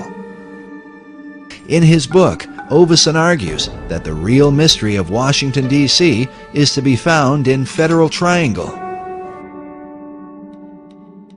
What Oveson felt was that Federal Triangle was basically reflected from the stars. Oveson's research, more than any other, confirms the idea that Washington, D.C. was built according to Hermetic principles, as above, so below. It was laid out to reflect what was going on in the stars, where you had a right-angled triangle surrounding the constellation of Virgo. The right-angled triangle surrounding Virgo is partly reflected in the layout of Federal Triangle and symbolizes the Pythagorean theorem. The theorem simply states that the base of a right triangle squared and the perpendicular side of a right triangle squared are equal to the third side, known as the hypotenuse. This theorem is said to be of unique and mysterious importance in Freemasonry. It's interesting that in the third degree of Masonry, the Master Mason candidate is given several lectures. And one of the lectures he is told to meditate upon the 47th problem of Euclid, which is also the 47th theorem of Pythagoras. And it's also known as the Pythagorean theorem, which is the sum of the square of the hypotenuse is equal to the sum of the square of the other two sides in a right triangle. And of course everybody goes, huh? You know, what's that got to do with anything? But it sounds really impressive. And of course it's never explained. You have to go and look it up. You have to take the initiative and go into a Masonic library or a Scottish Rite library. Fortunately, there was a huge one in Milwaukee where I lived. And then you learn what they're being told. What they're being told is that, again, symbols have different levels of meaning. And, for example, the upright part of a right triangle symbolizes Baal. The horizontal part of the right triangle symbolizes the female, who is of course prostrate and passive. And the hypotenuse, which connects the two, that symbolizes the divine child that Baal and the goddess create. Baal and Astarte, Isis and Osiris, pick the name, they're all the same thing. They're trying to evoke the trinity, the pagan trinity of Baal or Osiris and Isis and Horus.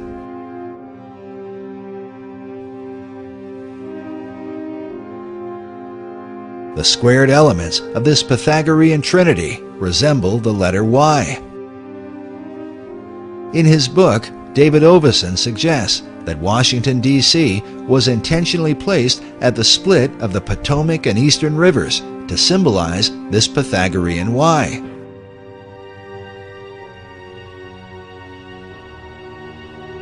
It was George Washington who outlined the 10 square mile parameter for the city, according to the cardinal directions. But Oveson's principal theory is that in L'Enfant's original plan, the White House, Washington Monument, and Capitol Building were designed in a right triangle, according to a star pattern above, where 3 stars surround the constellation Virgo, forming a stellar triangle. According to Oveson, the federal triangle actually exists within this greater triangle, but with the same purpose. This Hermetic symbolism, above and below, is intended to draw upon the spiritual energies associated with Virgo. But for what purpose?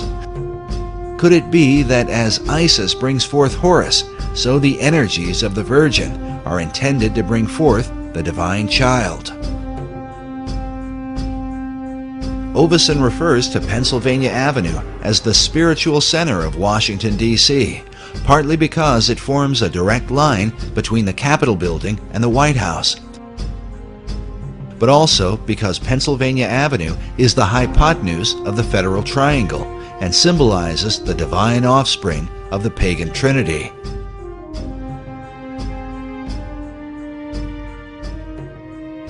The divine child is supposed to be the, for lack of a better word, the New Age Messiah.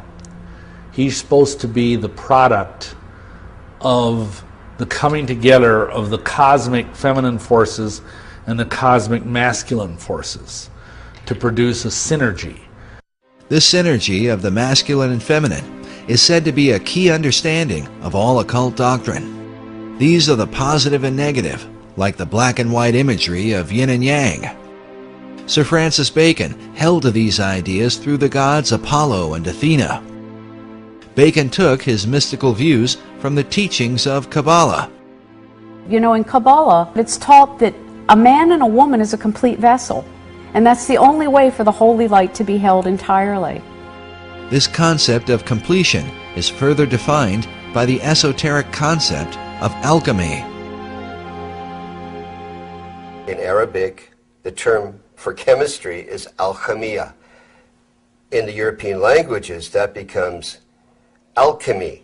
But it's an Arabic term that simply means the chemistry. The chemia, chemistry. Alchemy is like divine chemistry. We use that as a term. It's about transformation. It's about transformation of the lower self to the higher self. If some use the symbolic expression of lead to gold. This divine chemistry is sometimes called the chemical marriage or wedding. In the 17th century, the Rosicrucian order put forth a document called The Chemical Wedding of Christian Rosenkreuz. A Rosicrucian website explains the purpose of the tale, saying that alchemy is based on the view that man, as a result of the loss of his original Adamic state, is divided within himself. He regains his integral nature only when the two powers are again reconciled with one another. And so, just as there was an Adam and Eve, there's a husband and a wife, there's a man and a woman, because it's two different qualities, positive and negative, and together they make the whole.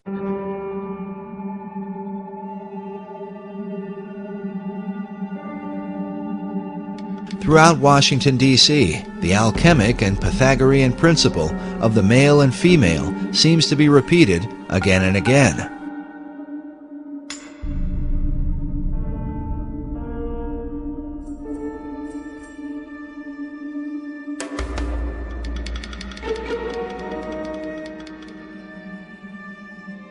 Notice here the James Buchanan Monument, with a male figure to one side and a female to the other,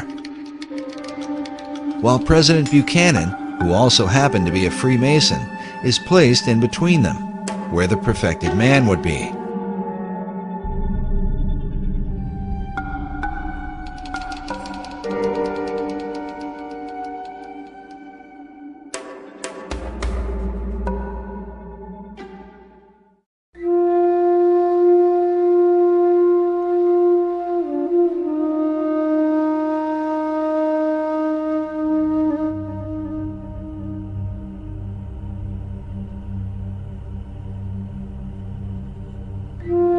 But perhaps the clearest single representation of this Pythagorean alchemical formula is the Boy Scout Memorial found on 15th Street between E Street and Constitution Avenue.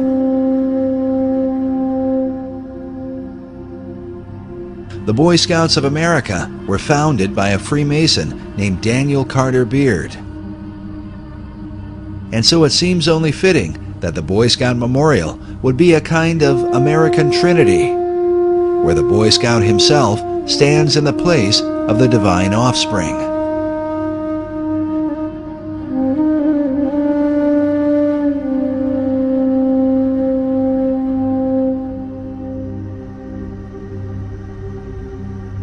Yet esoterics argue that this divine offspring cannot come forth without help from above. Primary sources indicate, as Jefferson and other of those who were involved with architecture, that you lined up the heavens with whatever you were creating, have it built at a certain time, and that would pull the spiritual energies and powers into that location.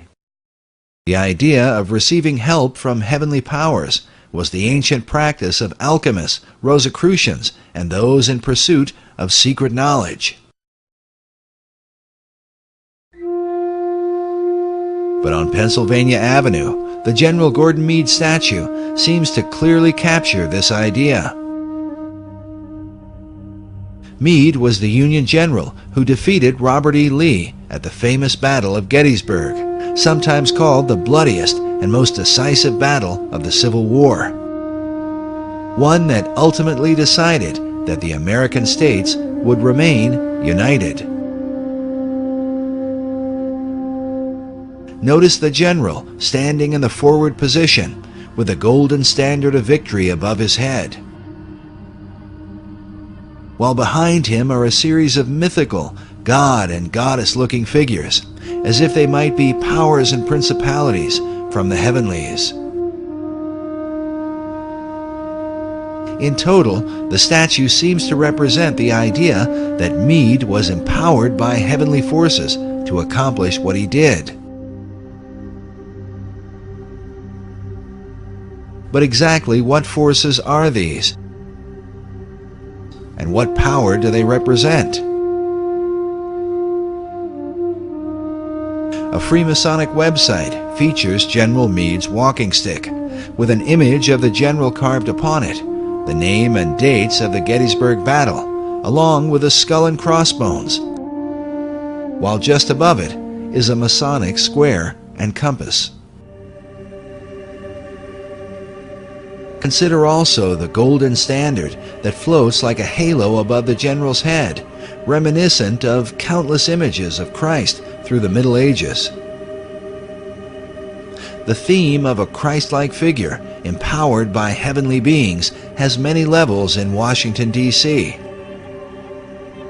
and seems to be the perfect companion to the virgin symbolism which appears throughout the city, not the least of which is the goddess Freedom that sits atop the U.S. Capitol. A replica of Freedom is found inside the Capitol itself. The Virgin is said to symbolize purity and perfection, and hence becomes the alchemical companion to the perfected man, who also brings forth the divine child. In front of the Supreme Court building are found a male figure to one side and a female to the other. But centered in the tympanum above is not a man, but a woman, said to be the goddess Liberty enthroned. But exactly what liberty does she represent?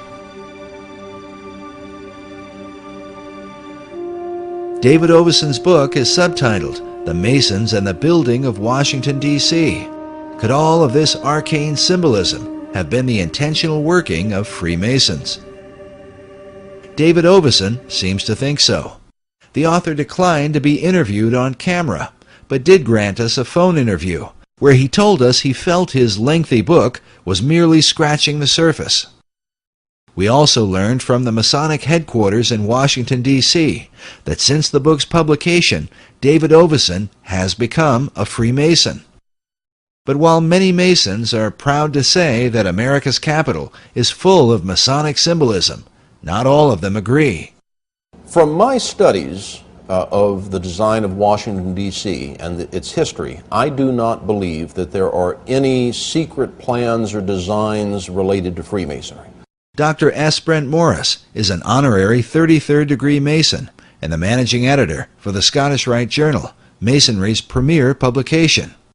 His office is located inside the Masonic House of the Temple in Washington, D.C. Norman Vincent Peale, Harry Truman, Bob Dole, Gene Autry, John Philip Sousa, John Glenn. We know that he wore this medal. We're not sure that he wore it at the cornerstone. There is the apron that he wore. That apron is still in existence. So there he is laying the cornerstone. Now, while Dr. Morris is proud of Masonry's long heritage of prominent members, he disagrees with Oveson's notions of Masonic symbolism in stellar alignments and signs of the zodiac. Freemasonry uses the zodiac in only the most superficial way. They use it as an emblem to refer to the heavens. You can go to the National Academy of Sciences and you can see star maps representing the heavens. You can see in their mosaic floor, you can see designs of the gods and goddesses. And certainly if anyone in Washington is not influenced by astrology, it would be the National Academy of Sciences. Freemasonry uses the zodiac as a symbol for the sky, as a symbol for the heavens. We talk about the 7 liberal arts and sciences: grammar, rhetoric, logic, arithmetic, geometry, music, and astronomy. And the zodiac is often used to represent the science of astronomy. But there is no special Masonic importance assigned to the zodiac, no Masonic importance at all assigned to astrology. I don't put much stock in Oveson's theories. Dr. Morris is a prominent Masonic apologist. He's appeared several times on the History Channel and has written a number of books, including The Complete Idiot's Guide to Freemasonry. I wrote my book, The Complete Idiot's Guide to Freemasonry, because there is a growing interest in the Masonic fraternity. A great deal of this is caused by Dan Brown's recent book, The Da Vinci Code, and the anticipation that his next book is going to be about Freemasonry. Because of this growing public interest, I thought it was important to put a book, simple to read, that was factual and that addressed many of the accusations, the claims, the rumors about Freemasonry. Dr. Morris has even lectured at Canonbury Tower in London, the former home of Sir Francis Bacon, who is considered the first Grand Master of modern Masonry. Morris is highly respected by his brother Masons for his diligent defense of the craft. There are many theories out there about the influence of Freemasons on the United States. You can find websites that claim that all the signers of the Declaration, or 50 of the signers of the Declaration, were Masons, and that all or most of the signers of the Constitutions were Masons, and that the Great Seal of the United States is a secret Masonic emblem, and that the street plan of Washington, D.C. has Masonic emblems. And there are two groups of people that promote these ideas. The first group of people are the anti-Masons, the people that hate the Masons, that want to show that there is some evil, powerful, possibly demonic conspiracy that is guiding the United States. And the other group of people are the overeager Freemasons that want to promote the theory. Yet those who oppose Masonry are careful to point out that some of the overeager Freemasons have been among the most powerful men in America's history. Ed Decker is one of the leading Masonic critics and author of the book, The Dark Side of Freemasonry. Decker warns people about what he feels are the dangers of Masonry. Well, my background in Masonry comes from my family. We've been Masonic family for as long as I can go back to. I've traced it back to over 200 years of Masonic involvement, every male member of my family, as well as the women and the kids. And, you know, it went down from my grandfather, my great-grandfather, my great-great-grandfather, to my dad. Decker even claims to have been threatened by Masons when exposing their secrets in the past. I've been shot at, beat up, accosted, spit on, you name it. But when they're shooting at you, you know they're serious. My life has been threatened, been shot at a number of times. Praise God, I'm alive from that too. Decker believes that Freemasons use clever tactics and word games to cover up their influence in America's history and to hide the truth about their secret rituals. I was on a radio show in California one time years back, and I was talking about the 30th degree of the Scottish Rite, where they drink wine out of a human skull, the top of a human skull, and they talk about that the bread you eat in this Masonic communion is the actual bodies of Zoroaster and Confucius and Jesus and all the great teachers and Buddha and so forth, and that the blood you drink is the actual blood of the combination of all these great leaders and great teachers of mankind and the great Masons. It's a form of Masonic transubstantiation, and I was talking about this as when you go to a ritual and they have you drinking wine out of a skull, you got a problem. And I got a phone call that came in, and the caller said, "I'm a Mason. I've been a Mason for 60 years, and you're a liar. We don't drink it out of a human skull." And I said, "You're a liar. You do drink it out of a human skull. Don't tell me so. I know. I've been there, seen it." And he said, "Well, we drink it out of a plastic skull, not out of a real skull." I said, "Oh man, it was a word game with him." The question has arisen for many: if some of the leading and most powerful men in America's history take part in such occult practices, what will the consequence ultimately be for America's destiny? A destiny planned by secret societies, said to be written like so many riddles in the stones of Washington, D.C.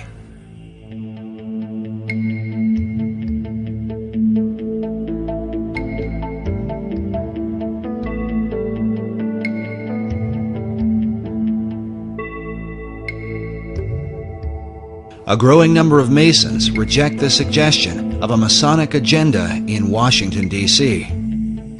Among them is Trevor McEwen, the Grand Historian for the Masonic Lodge of British Columbia.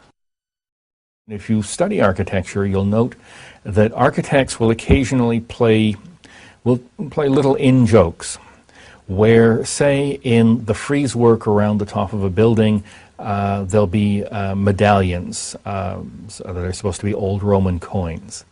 So what they might do is, rather than put a Roman emperor as the face, they'll put their brother-in-law's face there. No one can really see it, but it's there. They'll put their children or their pet dog or across fishing rods because they like to go trout fishing. They'll put little symbols or little ideas hidden in the building just simply because it's their signature work. And they're allowed to do that. No one will really notice. So I'm suggesting that if an architect who happened to be a Freemason stuck a Masonic symbol somewhere, he did that simply as part of his signature, as an expression of his own life. Not because some Masonic authority told him to, or because it has any Masonic impact or purpose. Well, they can dodge and move around all they want to when you talk to a Mason who says, well, those symbols are just kind of fun things, or they're just accidental, they're not Masonic. That's nonsense. They're put there by Masons for Masonic purpose. The Masons write about it. They may say that to you at the church when you're talking to them at their church. They may say it to you in the living room when you're talking to the Mason in the living room, but the Masons write about it. You know, in their magazines, they do articles about them, and you go on the web and go onto the Masonic websites, and they brag about it. They point to it. One such Mason is Michael Bagent, the world-famous author of the book Holy Blood, Holy Grail. Bagent is on the board of trustees at Canonbury Tower in London. He is also the editor of the magazine Freemasonry Today, a publication that openly refers to Washington, D.C. as the Masonic City. Yet among the chief debates is the Masonic membership of its two chief designers, Pierre L'Enfant and Thomas Jefferson. What's interesting when you chase down Thomas Jefferson or someone like Pierre L'Enfant is it's like chasing a shadow. Many Masonic lodges and websites openly declare that Thomas Jefferson and Pierre L'Enfant were in fact Freemasons. Jefferson in particular is commonly placed in the lists of Masonic presidents, including this collection from the Harry S. Truman Presidential Library. Needless to say, Truman himself was a proud Mason. Some believe that modern Masonry denies the membership of Jefferson and L'Enfant to distance itself from the idea of a Masonic conspiracy in America's history. I mean, I can find you, it's on the internet, there were some Masonic editions of the Bible that list Masonic presidents, and Jefferson is listed. And so they say, aha, we know that Jefferson is a Mason, and you're trying to hide it because he was this awful deist, and you don't want to have an atheistic, non-Christian deist as one of your members. And the answer is no. The people that wrote the Bible, that wrote the supplementary pages for that edition of the Bible, made a mistake. The only way to prove anyone is a Freemason is to have their initiation records. His certainly are missing. Some have argued that Jefferson and L'Enfant might have been initiated into Masonry during their time in France. In Paris, the Lodge of the Nine Sisters was a famous French lodge, whose members included Benjamin Franklin, John Paul Jones, and the Marquis de Lafayette. Jefferson and L'Enfant would have certainly been in familiar company. It's possible for Pierre L'Enfant, as well as Thomas Jefferson, to have belonged to a French Masonic lodge or possibly another Masonic lodge on the continent of Europe. Jefferson was ambassador to France. L'Enfant was himself a Frenchman. Perhaps they belonged to a French lodge. Perhaps the records were lost during the French Revolution or at some other time. Perhaps they also were visited by space aliens and taken to Area 51 in New Mexico and then flown back to their homes. That's a possibility also. In stark contrast to Dr. Morris's view, Michael Bagent, in his Freemasonry Today, openly refers to Pierre L'Enfant and Thomas Jefferson as Freemasons. as do many Masonic lodges, even to this day. Similar opposing views also exist on the writings of men like David Oveson. Oveson is not writing an anti-Masonic book. Oveson, in the main, has good things to say about Masonry. He's talking about how the builders and the founders of this nation were Freemasons. So, of course, that's going to ring sympathetic bells with any other Freemason. Among those whose sympathetic bells seem to have been rung is Siegfried Kleinknecht, the former Sovereign Grand Commander of the ancient and accepted Scottish Rite, an office believed by many to be the most powerful Masonic office in the United States. Kleinknecht is pictured here next to President Ronald Reagan, when Reagan was made an honorary 33rd degree Mason. This becomes significant when one considers that Kleinknecht wrote the foreword to David Oveson's book. He begins with the words, "As above, so below," saying these words, attributed to Hermes Trismegistus, lie at the heart of the Western esoteric tradition. He later refers to the work as a fascinating and well-researched book. We asked Dr. Morris to comment. Brother Kleinknecht was the one who hired me to work at the Supreme Council as the managing editor of the Scottish Rite Journal. I've known him for over 20 years. I admire him as a Mason, as an administrator. I'm quite impressed at what he's accomplished. We don't happen to see eye to eye on that historical interpretation. But again, I think the important thing is he emphasizes in his introduction or his foreword that Oveson may have found an explanation. He doesn't say it is the explanation. Certainly it's an intriguing explanation, but I don't think that there is any historical basis to it.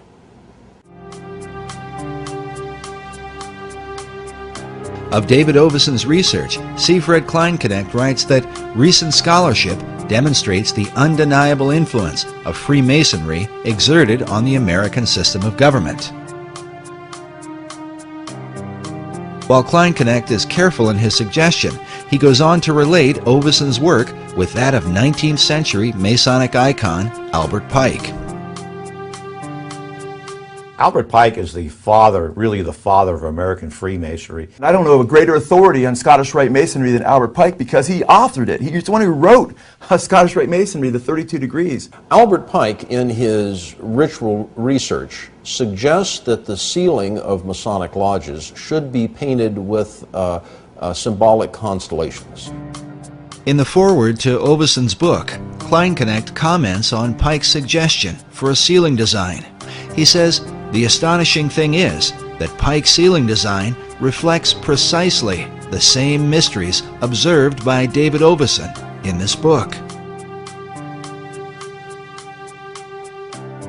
Albert Pike was one of the most prominent 19th century Freemasons. He joined the fraternity, I believe, in 1859, just before the Civil War.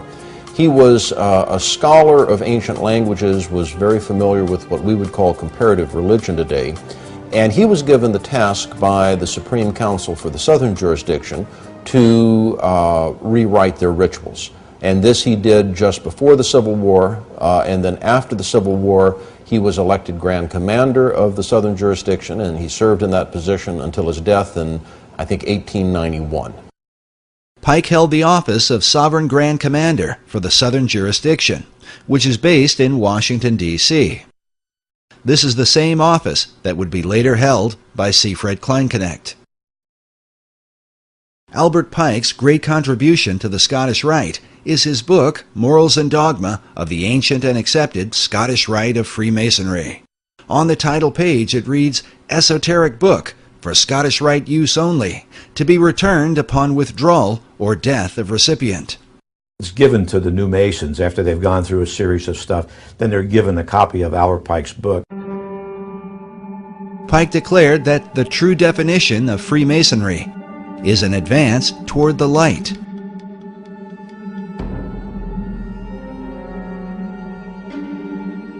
The question then becomes, what is the light of Masonry? Many believe the answer comes from Pike's own words. In Morals and Dogma, Pike wrote, "Lucifer, strange and mysterious name to give to the spirit of darkness. Is it he who bears the light? Doubt it not." Masons and their critics will likely agree that these words, perhaps more than any other, continue to haunt Pike's memory. A statue of Albert Pike is located at 3rd and D Streets in downtown Washington, D.C. It was erected by Freemasons in 1901 through an act of Congress.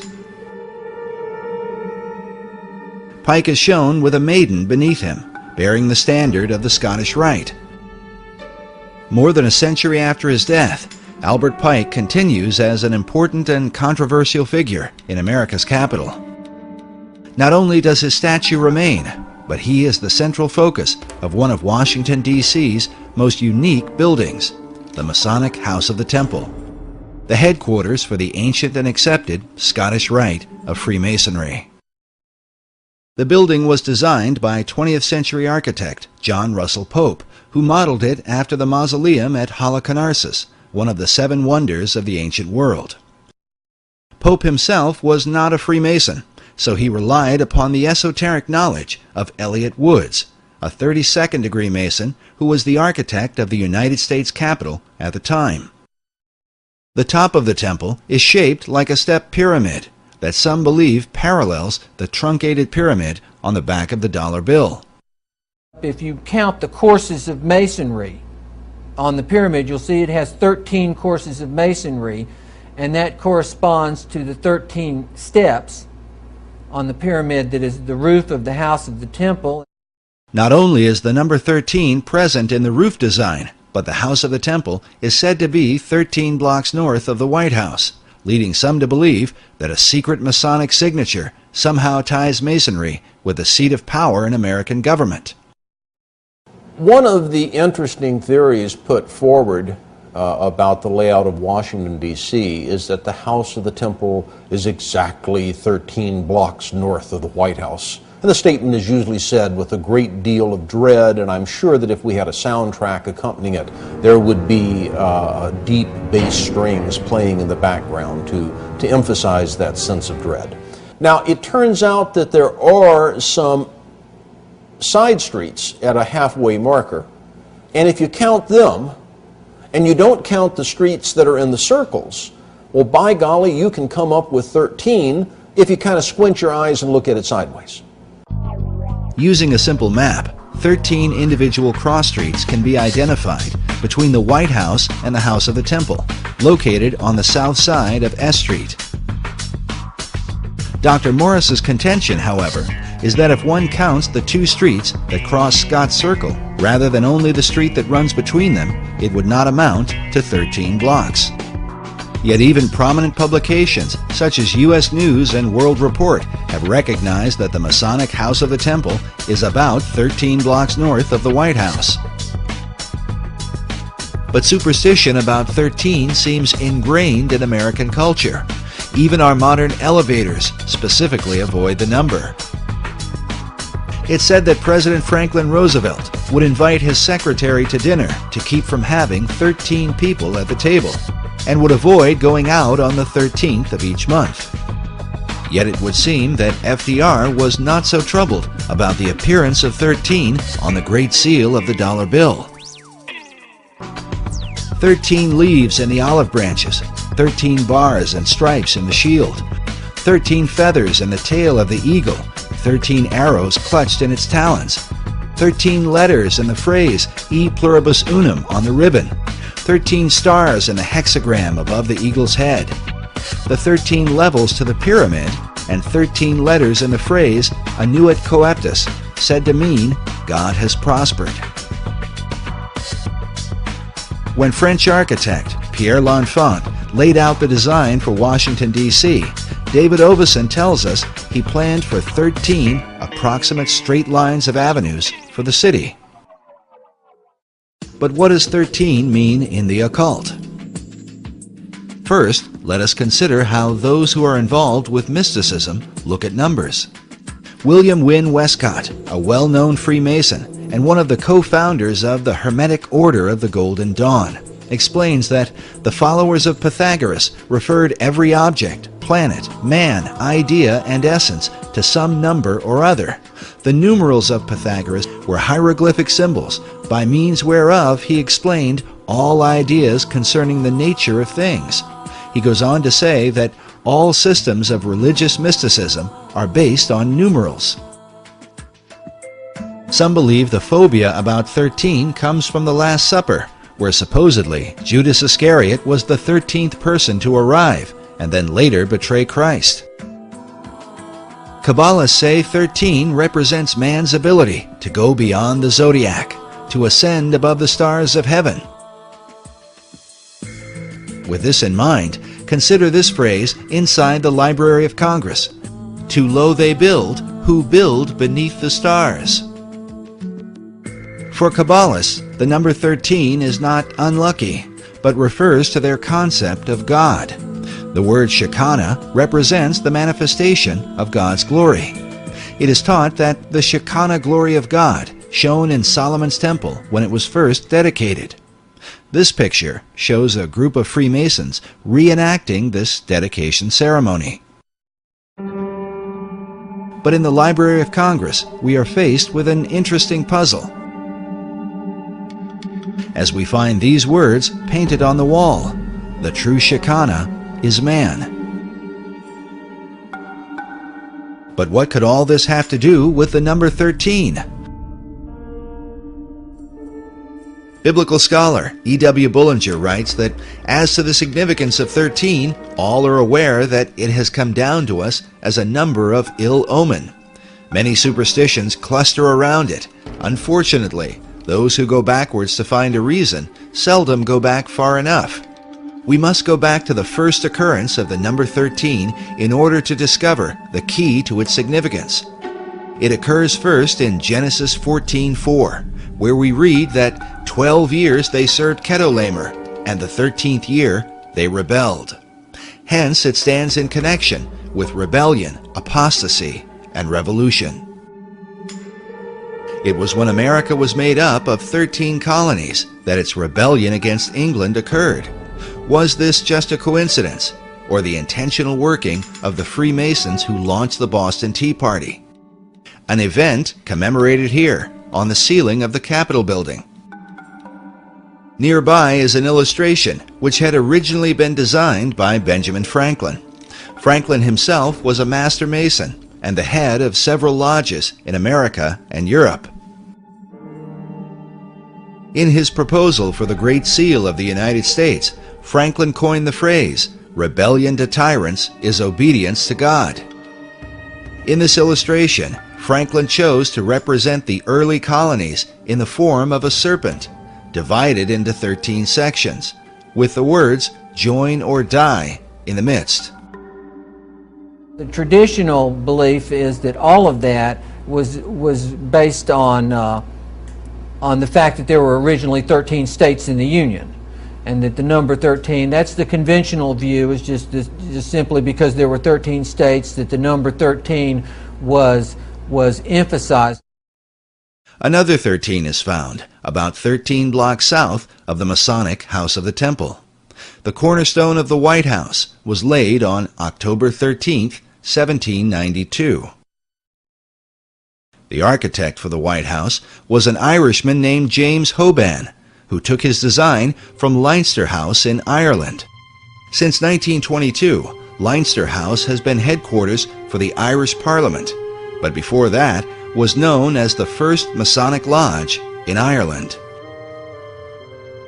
In 1307, the Knights Templar were betrayed in Europe by the Pope and the King of France. By now, it is well known that they fled to Scotland for refuge, hiding themselves in Masonic lodges. Yet according to 18th century Masonic author Baron Karl von Hunt, certain Templar leaders made their way to Ireland before they reorganized and formed their well-known power base in Scotland. The Knights had a foothold in Ireland since about the 13th century through their banking operations, and would have likely gone underground to protect themselves once the persecutions began. What we do know is that centuries passed, and in time, Leinster House became the birthplace of Irish Freemasonry, with obvious connections to the Knights Templar. Leinster House was once called Kilwinning Lodge No. 75, or the High Knights Templar of Ireland. James Hoban, the architect for the White House, was himself an Irish Freemason. But the White House cornerstone bears a further Templar twist. The Charleston City Gazette reported that the date recorded by the Freemasons for laying the first stone read, the 13th day of October, 1792, in the 17th year of the independence of the United States of America. It just so happens that October 13th, 1792, was the 485th anniversary of Black Friday, Friday the 13th, when the Knights Templar were overthrown in Europe. The numbers 4, 8, and 5 equal 17 for the 17th year of America's independence.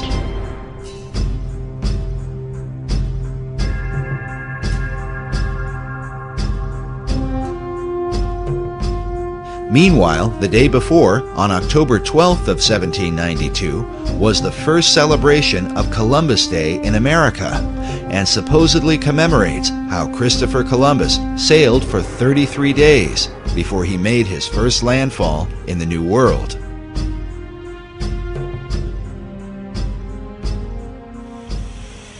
A statue honoring Christopher Columbus is found outside Union Station in Washington, D.C.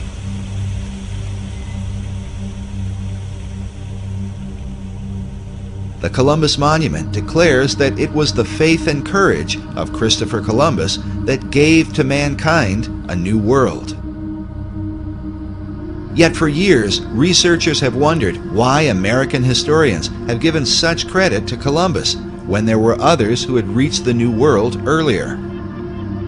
Columbus in 1492 only got as far as the Caribbean islands. Even the sealing of the state capitol acknowledges the coming of the Vikings. Historians argue that Leif Erikson made it to the New World some 500 years before Columbus. You do have history. You just don't recognize it. Or could it be that the recognition is intended to represent something else?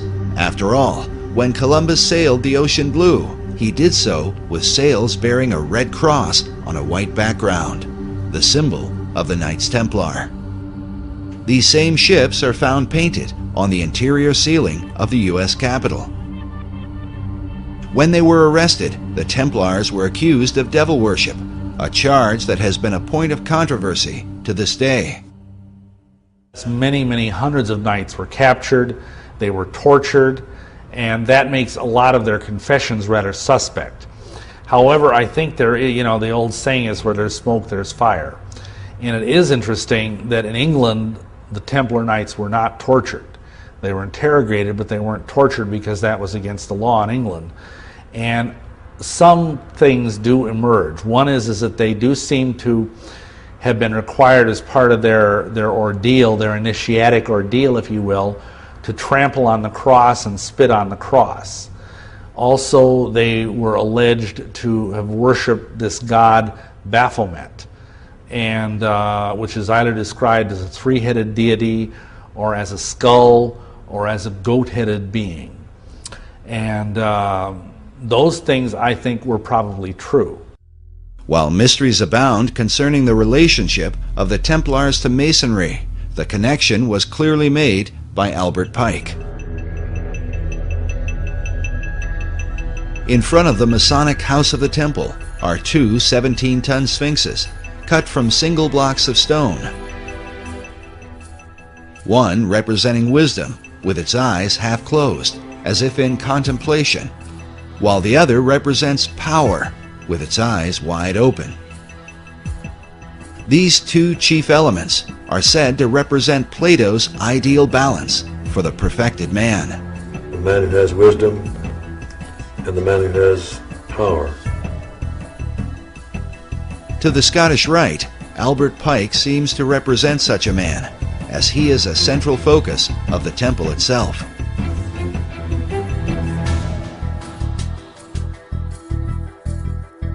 A bust of Pike is featured at the top of a stone altar in the main hall.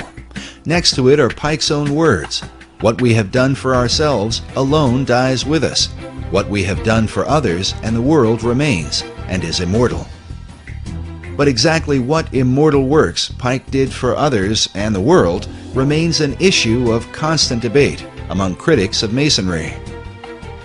Albert Pike is a favorite whipping boy of conspiracists.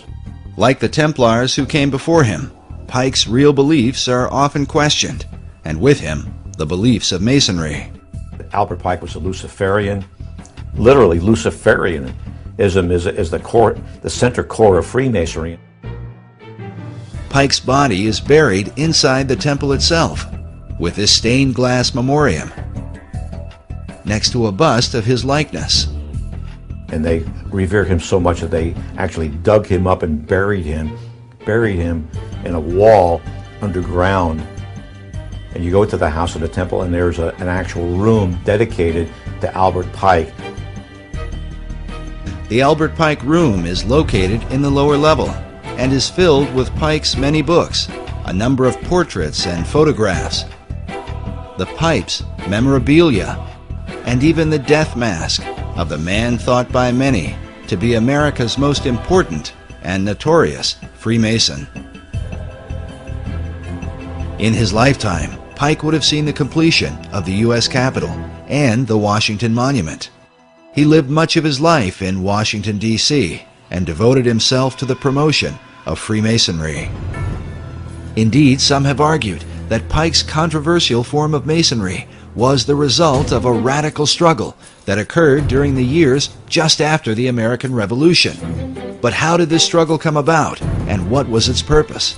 More importantly, could this influence have somehow impacted the design for Washington, D.C., and with it, the ultimate destiny of America? The answer to these questions may be found by examining a group that today has much to do with Washington, D.C., one that is thought by some to be the most mysterious and dangerous secret society in the world.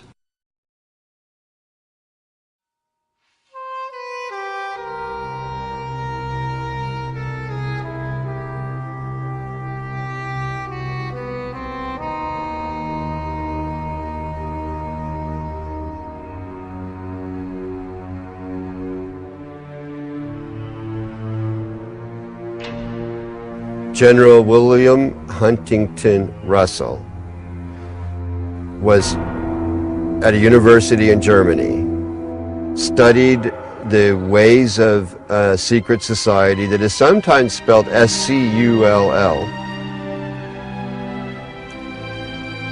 asked permission to transfer it to North America, and he did.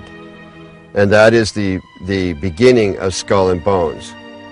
Some 50 years earlier, during the time of the American Revolution, Germany had been the home of a secret order that many claim would be responsible for all the wars and conspiracies of the next 200 years. Could William Russell have become involved with a remnant of this German society?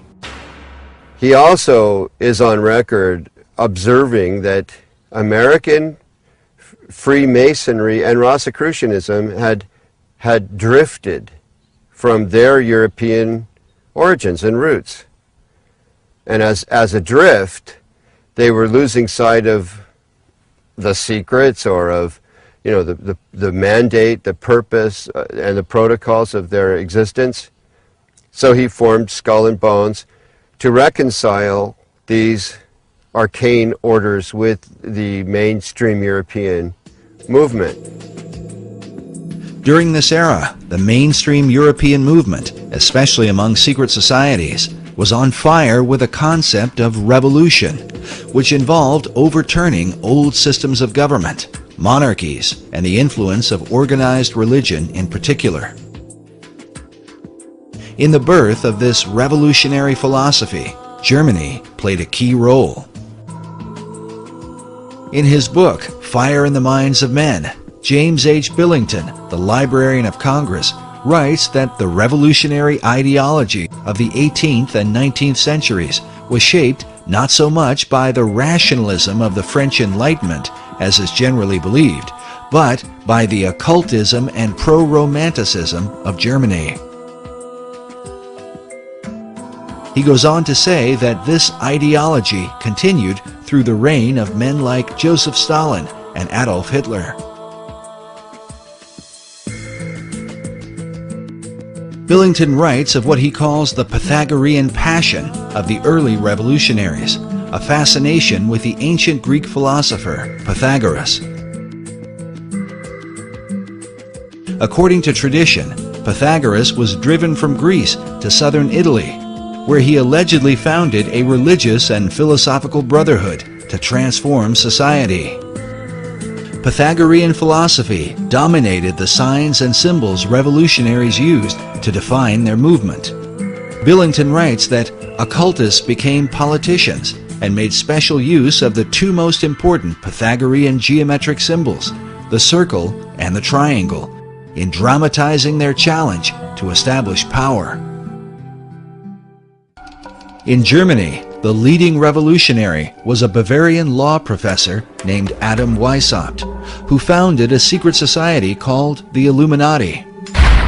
Billington writes that Weishaupt's final blueprint for politicized Illuminism, written during the first year of the French Revolution, was entitled Pythagoras. Pythagorean geometry plays an important role in the design for Washington, D.C. The entire layout of the city is based around Federal Triangle, a right triangle which represents the Pythagorean theorem. Could this have been the influence of Adam Weishaupt and the revolutionary faith of the Illuminati? And if so, in what other ways could this mysterious and highly controversial group have impacted America? The Illuminati was an organization created in Bavaria. A Freemason named Adam Weishaupt created the Illuminati as an inner circle of Freemasons.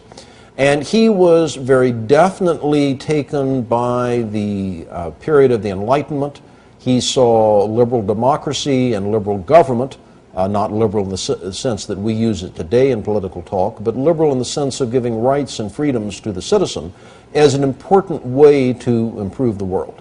And his plan was to create this inner circle of Masons called the Illuminati, that means the enlightened ones, and that this inner circle of Freemasons would then spread out among Masonic lodges, and then the Masons in turn would see to it that their members were put in prominent positions in government, and that then the Illuminati's influence would enable the liberal democratic principles of the Enlightenment to be spread throughout the world.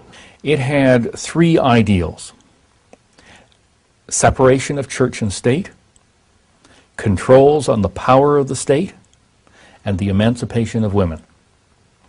Three planks in their platform, if you will. Now, one could say that the Bavarian Illuminati won, because that, in effect, defines Western society. Because the Illuminati plan to change the world in many ways came to pass, some believe the order functioned through the revolutionary movements of the 18th, 19th, and 20th centuries. The cry for revolution around the world seems to have impacted all the countries of Europe and spread beyond to Russia, China, North Korea, and Cuba. But most controversial is the society's influence in America, something hinted at in the very date in which the Illuminati in Germany was founded. I think they were supposedly formed in 1776, the same year of the Declaration of Independence. And the Illuminati was established as an organization, you know. He says, no longer are we going to take the orders of the monarchs in 1776. Now that's a pretty important date, isn't it? Now, you made reference to 1776 and the Illuminati. Can you draw a line and... I do associate the two because the language was so symbolic. It's too direct and too precise not to know that these people who envisioned such a new world were actually combined in the underground secret societies of Europe. Fire was an important symbol to the revolutionaries, who were determined to destroy the old world in preparation for the new. As one of them declared, with a match, one does not lift up the world, one burns it. Weissaup's Bavarian Illuminati sparked the flame of the revolutionary faith, but some researchers believe that at some point their flame was put out. They lasted about 10 years. Now, what lasted for centuries after them was the rumor and reputation that there is a secret inner circle of Freemasons that are plotting to take over the world. John Robison in Scotland wrote a book, Proofs of a Conspiracy, where he talks about how the Illuminati are trying to take over Masonic lodges, and Masonic lodges are trying to take over the world. But the American lodges, by and large, externally, we know, did not accept that because it wasn't needed. However, it doesn't mean that there weren't lodges within the United States that did. You had to have had some Freemasons that were members of the Illuminati, but were they in control of any lodges? Don't think so, because it would be against the law. In the lower levels, they could talk all they wanted about it, but to get together as a group, as a function, as Freemasons, they couldn't. There was an Illuminati scare. How frightening is this? We've always known there was a Masonic lodge down the street. Could they be infiltrated by the Illuminati? Are they secretly trying to take over our government? All of this is foolishness. The Illuminati went out of business after about 10 years. They never spread beyond, much beyond Bavaria, certainly never to the United States. It seems logical to some that Weissaup's organization was disbanded by 1786 after it had been discovered and outlawed by the Bavarian government the year before. But others point to a letter written by George Washington on October 24th, 1798, 12 years after the Illuminati had supposedly ceased to function. Writing to the Reverend G.W. Schneider, Washington acknowledged the presence of Illuminati doctrines at work in America. The Reverend Schneider had sent Washington a copy of the book, Proofs of a Conspiracy Against All the Religions and Governments of Europe, by Professor John Robison, saying that his book gives a full account of a society of Freemasons that distinguishes itself by the name of Illuminati, whose plan is to overturn all government and all religion. When Washington responded, he said, "It was not my intention to doubt that the doctrines of the Illuminati and the principles of Jacobinism had not spread in the United States. On the contrary, no one is more truly satisfied of this fact than I am." We asked Dr. Morris to comment on the letter, but he told us he was unaware of it. The letter itself may be found among the George Washington papers at the Library of Congress. In this letter, Washington associates the Illuminati with the Jacobins, the radical French group that launched the French Revolution. Many writers and historians over the last 2 centuries have concluded that the power behind the Jacobins was in fact the Illuminati. It is well documented that some of the Jacobins came to America and here tried to stir up a second American Revolution through groups known as the Democratic Clubs. The Jacobins, who by this time had overthrown King Louis, sent their ambassador, Edmond Genet, to America to build support for the French Revolution. American leaders like Washington wanted to keep the country neutral, but Genet was determined to bring her into the fray, even if it meant overthrowing the new American government.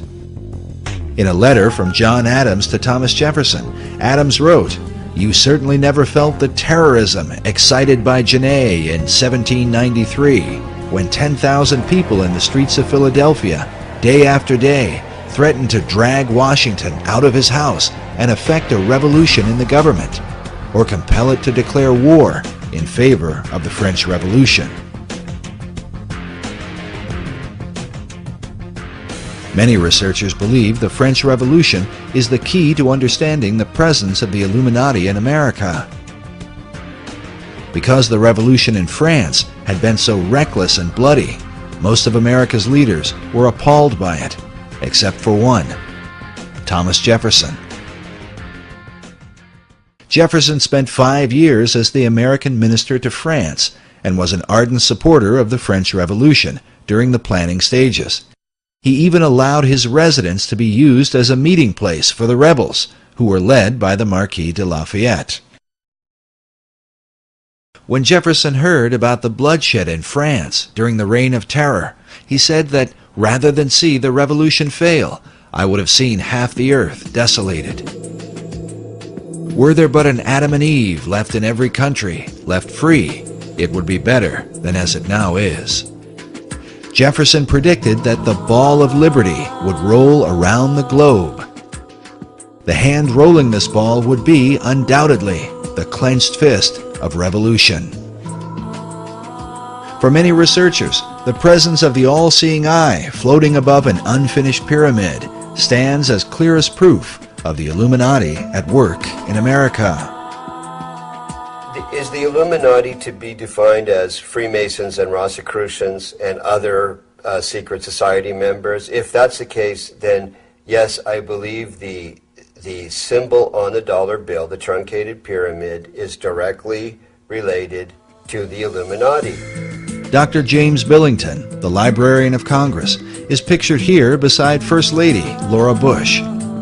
His relationship with President Bush is unknown, but we are given cause to wonder at it. According to Dr. Billington, it was the Bavarian Illuminati that put the fire in the minds of men and compelled them toward a global revolution to change the world. Is it possible that this philosophy is at work in America today? By our efforts, we have lit a fire as well, a fire in the minds of men. It warms those who feel its power. It burns those who fight its progress. And one day, this untamed fire of freedom will reach the darkest corners of our world. Could President Bush have been implying what it seems? Is America currently being driven by the same revolutionary fire that inspired the Bavarian Illuminati? Bush is often said to be a fundamentalist Christian, but some of his critics claim his views are more ecumenical. As with Freemasonry, Bush believes in other routes to finding God. We all worship the same God, Christian and Muslim? I think we do. We have different routes of getting to the Almighty. Do Christians and non-Christians, do Muslims go to heaven, in your mind? Yes, they do. We have different routes of getting there. Is Bush's real belief a clue to understanding his membership in Skull and Bones? And is Skull and Bones, the elite secret society, somehow related to a modern form of the Illuminati? The Illuminati was a secret society. It existed in Europe, started in 1776. It infiltrated the upper echelons of Masonry, and that is how it has managed to exist since that time. A chief piece of evidence is the radical presence of Citizen Genet. Genet is said to be responsible for the Whiskey Rebellion of 1794.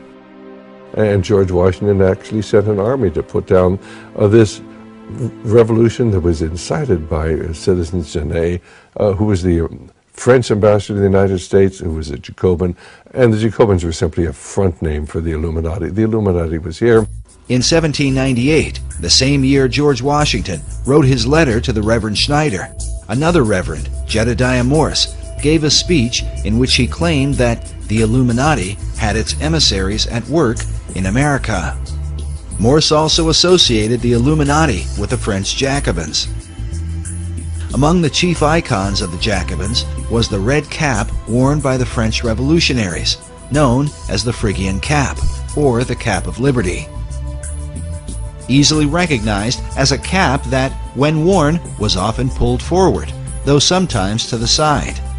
The cap was not only worn by the French rebels, but was often shown symbolically at the end of a staff or upon the head of their goddess of liberty, Marianne, as in this famous painting that glorifies the French Revolution.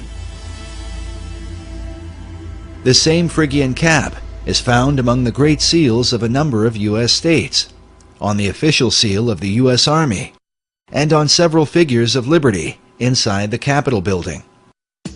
But its place of greatest prominence seems to be in the Library of Congress, where the Phrygian cap is carved at the top of all the circular window frames and panels in the library.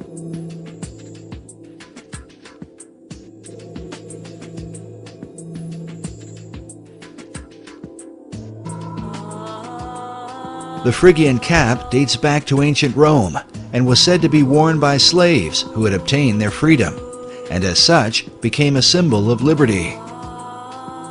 The chief god worshipped at that time was Mithras, who is seen in many images and sculptures wearing this headpiece.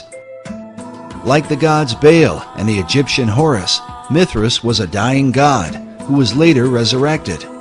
In the pantheon of pagan gods, Mithras occupies the place of the Masonic Christ. The Phrygian cap is also associated with the mythical figure of Ganymede, often portrayed as a handsome young man wearing this cap of liberty. Because of his beauty, Ganymede was carried away by Zeus in the form of an eagle and made the cupbearer of the gods. In time, Zeus gave him a place in the heavens, where he became the constellation Aquarius. Throughout the 20th century, esoteric teachers have taught that mankind is entering into the Age of Aquarius, also called the New Age. In fact, Freemasonry's premier publication, the Scottish Rite Journal, was once called the New Age magazine. The Phrygian caps are also seen in this image of the ancient Magi, who followed the star at the birth of Christ. Freemasonry teaches that this is where the Eastern Star gets its name. The use of that is actually deceptive, because if you think about it, the three wise men were in the east. They were probably Persian, and they were looking west and saw the star in Bethlehem. So what that passage means is we have seen his star while we were in the east and looking west. That only makes sense geographically. Nevertheless, esoterics have long believed that the star looked upon by the Magi was in fact Sirius, the blazing star that brings light from the east. It is about a much more ancient connection to the Magi, to, we three kings of Orient are, bearing gifts who traveled so far. Those Magi are Zoroastrian. Yet not everyone accepts that the Magi were originally followers of Zoroaster. Many Bible scholars believe the Magi were Persians, who were influenced by the writings of the Old Testament prophet Daniel, who lived in that region during the time of Nebuchadnezzar the Great. One of the titles given to Daniel was Rab Mag, or Chief of the Magi. In his writings, Daniel was inspired by an angel who gave him a timeline in which to expect the Christ of Israel. Many scholars believe the Magi were in fact following the prophecies of Daniel. In contrast, Freemasons believe they were Zoroastrian mystics, guided by the star Sirius, and hence Sirius came to represent the Masonic concept of the Christ. This image shows the prophet Zoroaster wearing a Phrygian cap. Yet Zoroaster is most often portrayed with a beard, wearing a robe, belted at the waist, with an Eastern head garment. The name Zoroaster is said to mean Radiant One, and is a reference to the light that shines above his head, said to be the light of Sirius. The dog star Sirius is said to be at least one of the origins of the Masonic pentagram, which leads us, by far, to the most controversial element in the design for Washington, D.C.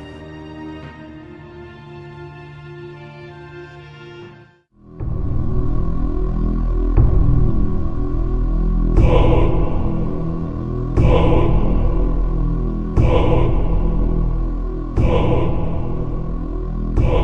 There is a pentagram that is produced by the angles of the streets and avenues to the north of the White House. You see the goat of Mindy's appearing, the ears, the entire goat of Mindy's, and the inverted five-pointed star, which is the goat of Mindy's, built into the streets of Washington, D.C. No one could have that happen accidentally. I've heard sillier things, but not much. No, there are no satanic plans in the street plans of Washington, D.C. The presence of a pentagram in the street layout of Washington, D.C. is said to represent the darkest influence of Masonry in America's capital, and is the driving force behind images such as this one, which suggests that all the other buildings and monuments are of satanic origin. As many are aware, the presence of the pentagram is greatly disputed.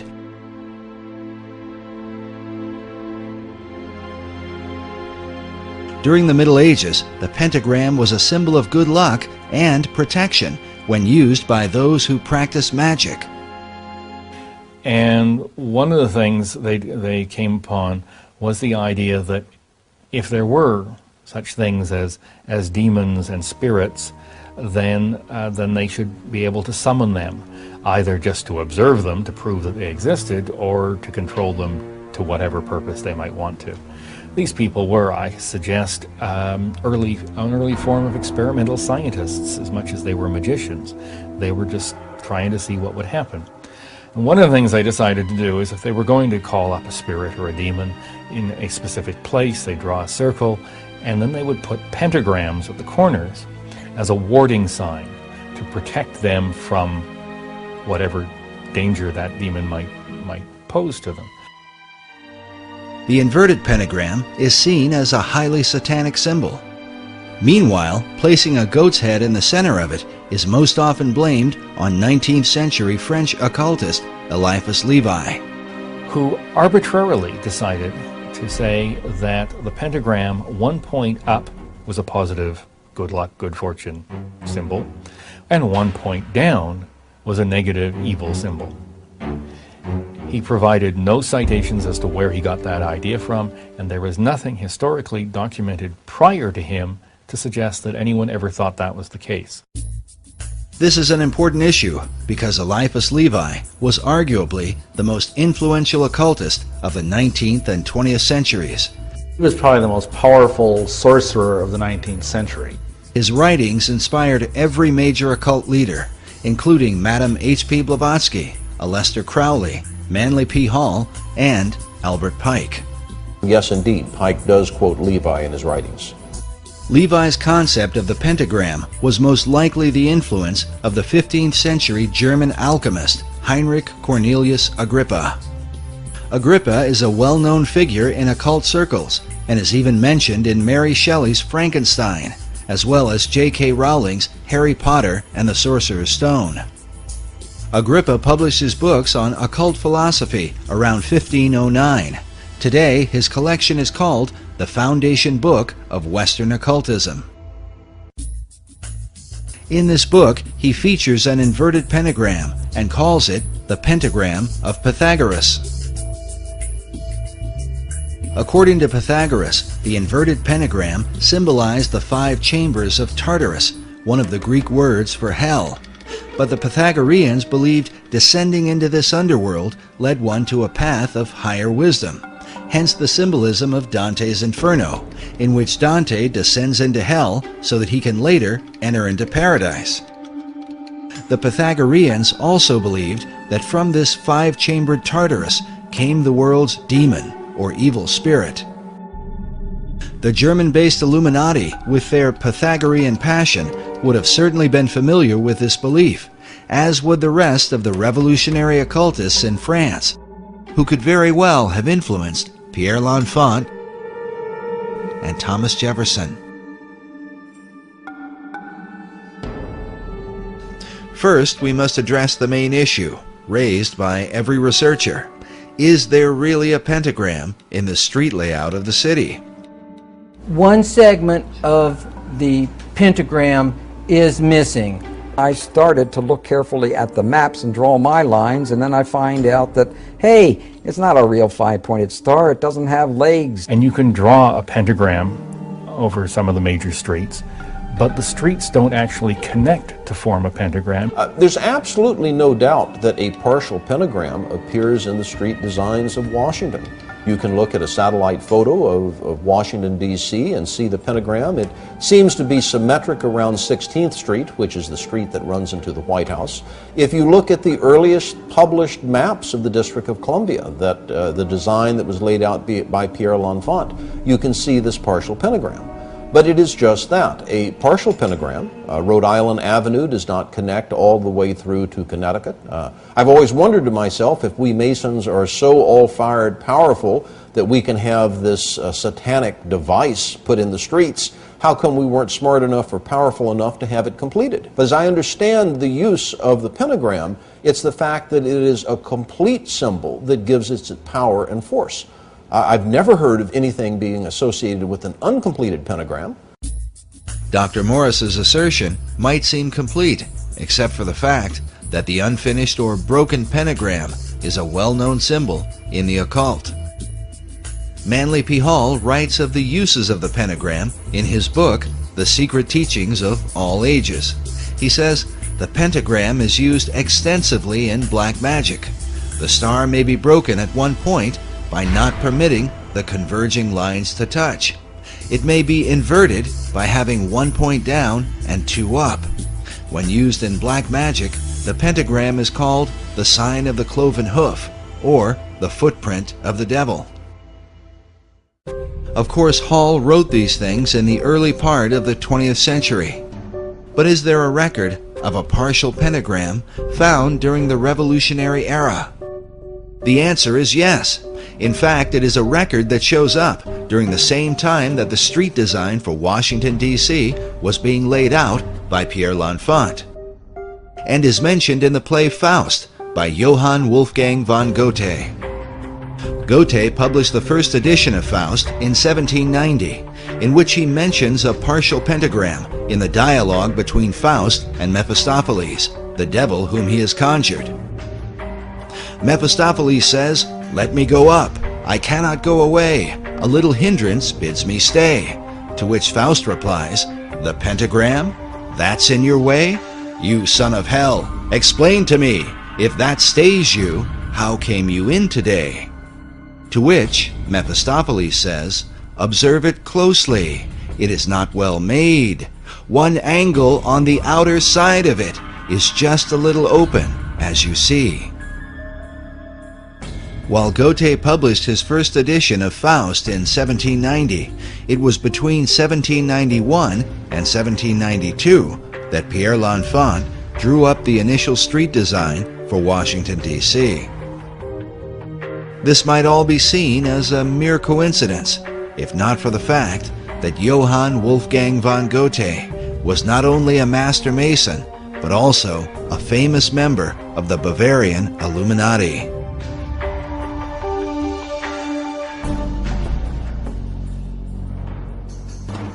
The Builder magazine, a Masonic publication, in September 1923, said of Goethe that it is no wonder that German Freemasons point with pride to his connection with their order. After he became a member in 1780, he accomplished no great work which did not ring in Masonic accord. He completed nothing which did not lead back to a Masonic origin. Meanwhile, Masonic author Michael Bagent writes that Goethe not only depicted a Faust figure, he was himself a Faust figure, an adjunct of his own personal Hermetic quest.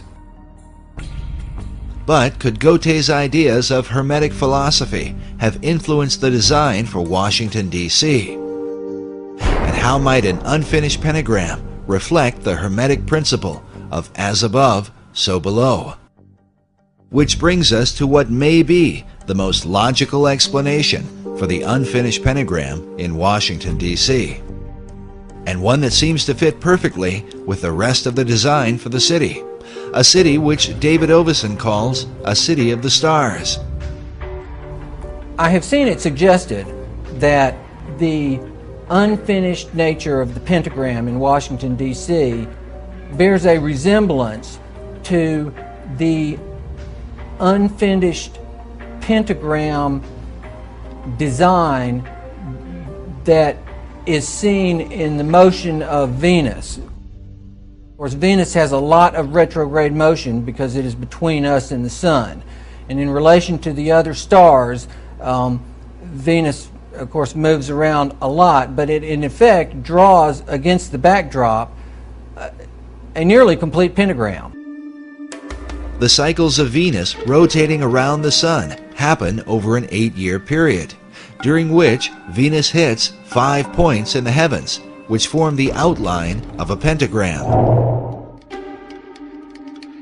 The female aspect of Venus is the celestial Virgin, which David Oveson argues was the chief inspiration for aligning Washington, D.C. with the stars.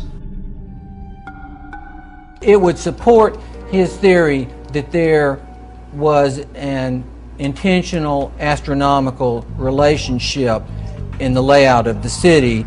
In fact, Oveson mentions this motion of Venus, relating it to the 5-petaled flower, many of which appear throughout Washington, D.C., which represent the path of Venus as shown in this drawing from a well-known book on astronomy from the 18th century. Now, what about the broken pentagram? Most astrologers plot the 8-year course of Venus in relation to the zodiac, and their diagrams look like this. But according to Theosophic author David Pratt, this is not entirely correct. He says that while Venus produces a 5-pointed star or pentagram, there is a slight irregularity. For the pentagram is not completely closed, there being a difference of 2 days at the top, which could mean that the broken pentagram of Venus might look something like this.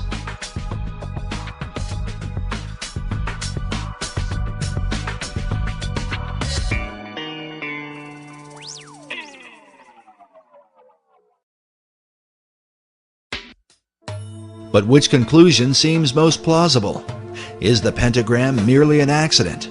Or does it represent some arcane magical ceremony?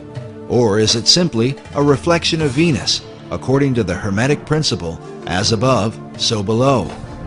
With symbols, there are always multiple levels, up to 7 different levels of interpretation.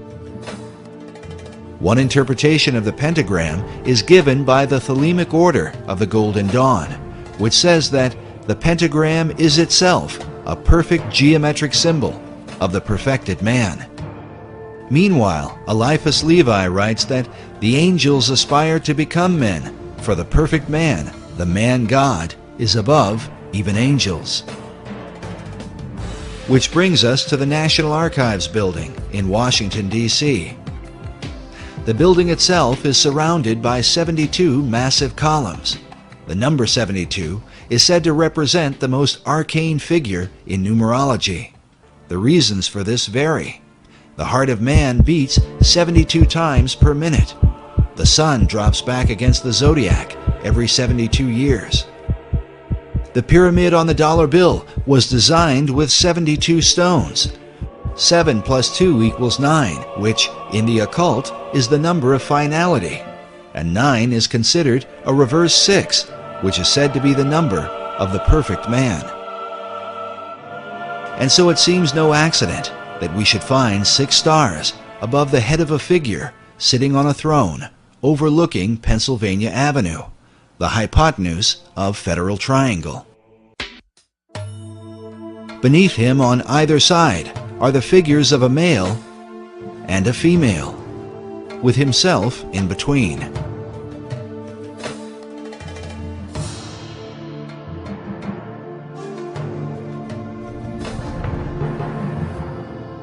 Manly Hall wrote about America's assignment with destiny, while FDR spoke of her rendezvous with destiny. Is it any wonder, then, that according to the National Archives, the figure on a throne overlooking Pennsylvania Avenue is named Destiny? Could this be a picture of the Masonic Christ? And how might he differ from the Christ of the Bible? But even now, the face of Christ is changing in the world. In New York, at the Cathedral Church of St. John the Divine, we find a mysterious image hovering above the altar where a traditional crucifix would be. There are no nails in his hands and no crown of thorns upon his head. Instead, we find a robed figure, belted at the waist, with a Zoroastrian-looking cap upon his head, rays of light shining behind him. Could this be the Christ of the New Age?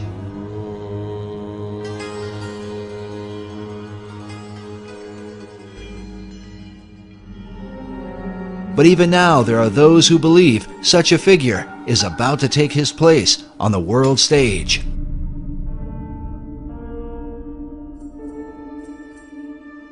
In 1982, an English painter named Benjamin Creme took out full-page ads in newspapers around the world declaring the Christ is now here. For more than 20 years now, Creme has traveled the world, telling all nations that the Christ, whom he calls Maitreya, is about to appear. Maitreya is standing by, ready to come into the world at any moment. We caught up with Mr. Creme in August of 2006, as he had just come from speaking to an independent group at the United Nations. He had this to say to America. It's the duty of the American people to respond to Maitreya and to accept their destiny. It was on May 14th, 1982, that Creme held a press conference to announce that the Christ, Maitreya, was ready to emerge. May 14th was also the date of the rebirth of the nation of Israel in 1948. With all the bloodshed and conflict happening in the Middle East, we asked Creme what he thought it might take to bring peace to the region. I've always said it will take Maitreya to solve it. Prophecy teachers warn that the current roadmap to peace, followed by President Bush, is really a roadmap to Armageddon. Meanwhile, Creme says the solution is the universal Christ, which he claims is awaited by all religions. 2,600 years ago, Gautama Buddha made a prophecy. It's in one of the sutras. That at this time would come into the world another great teacher, a Buddha like himself, by name Maitreya, who by dint of his extraordinary spiritual stature would galvanize and inspire humanity to create a brilliant golden civilization based, as he put it, on righteousness and truth. Maitreya is the name of Maitreya Buddha. All the religions are awaiting him. The Muslims are awaiting a teacher they call, or a prophet they call the Imam Mahdi. The Hindus are awaiting the return of Krishna or Kalki Avatar. Buddhists are awaiting Maitreya Buddha. He is in fact the world teacher for this age, the age of Aquarius, which is beginning now. But how have Creme's teachings been received by Christians who are awaiting the return of Jesus Christ? Jesus Christ teaches very clearly, he said, I'm the way, the truth, and life. No one comes to the Father but through me. If we want to try to bring everything together and say, hey, we all worship the same God, well, then we're going to find ourselves offending the one true God. Many of them believe that what I'm talking about is what they call the Antichrist. Some even think I'm the Antichrist. Many of them think, if I'm not the Antichrist, I'm the leg man for the Antichrist. Creme is very significant to the New Age movement because he's kind of like the John the Baptist of the New Age movement. He even as John the Baptist was the voice crying in the wilderness that the Messiah had come, at Jesus' first coming. Creme believes that he's the one who's heralding his second coming. However, it's a New Age Christ. It's not the Jesus Christ of the Bible. And he comes in a way that the New Age Christ or the Antichrist is portrayed to come, not the way Jesus Christ is coming. You don't know what the Antichrist is. The Antichrist is not a man. It's an energy. It's an energy, destructive energy, deliberately released to break down the old order. It's in Revelations of St. John, if you know. The beast 666, the number of a man, is the Antichrist, Nero, the Emperor Nero. It was released through the Emperor Nero to bring about the dissolution of the Roman dispensation to prepare the way for Christendom.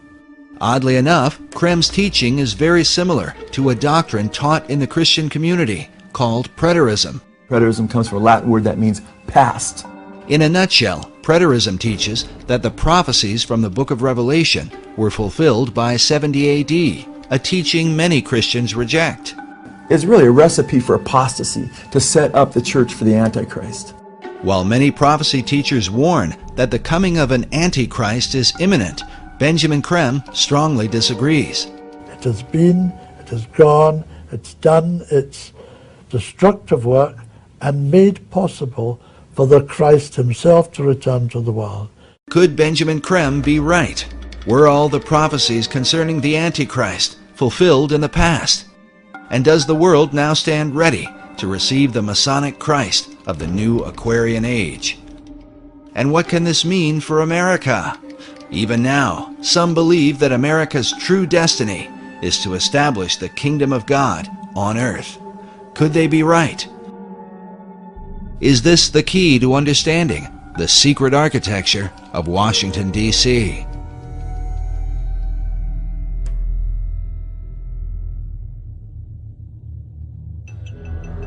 Maitreya himself spoke to me. He said, I myself am coming, sooner than anyone thinks possible. And he will face humanity with a choice.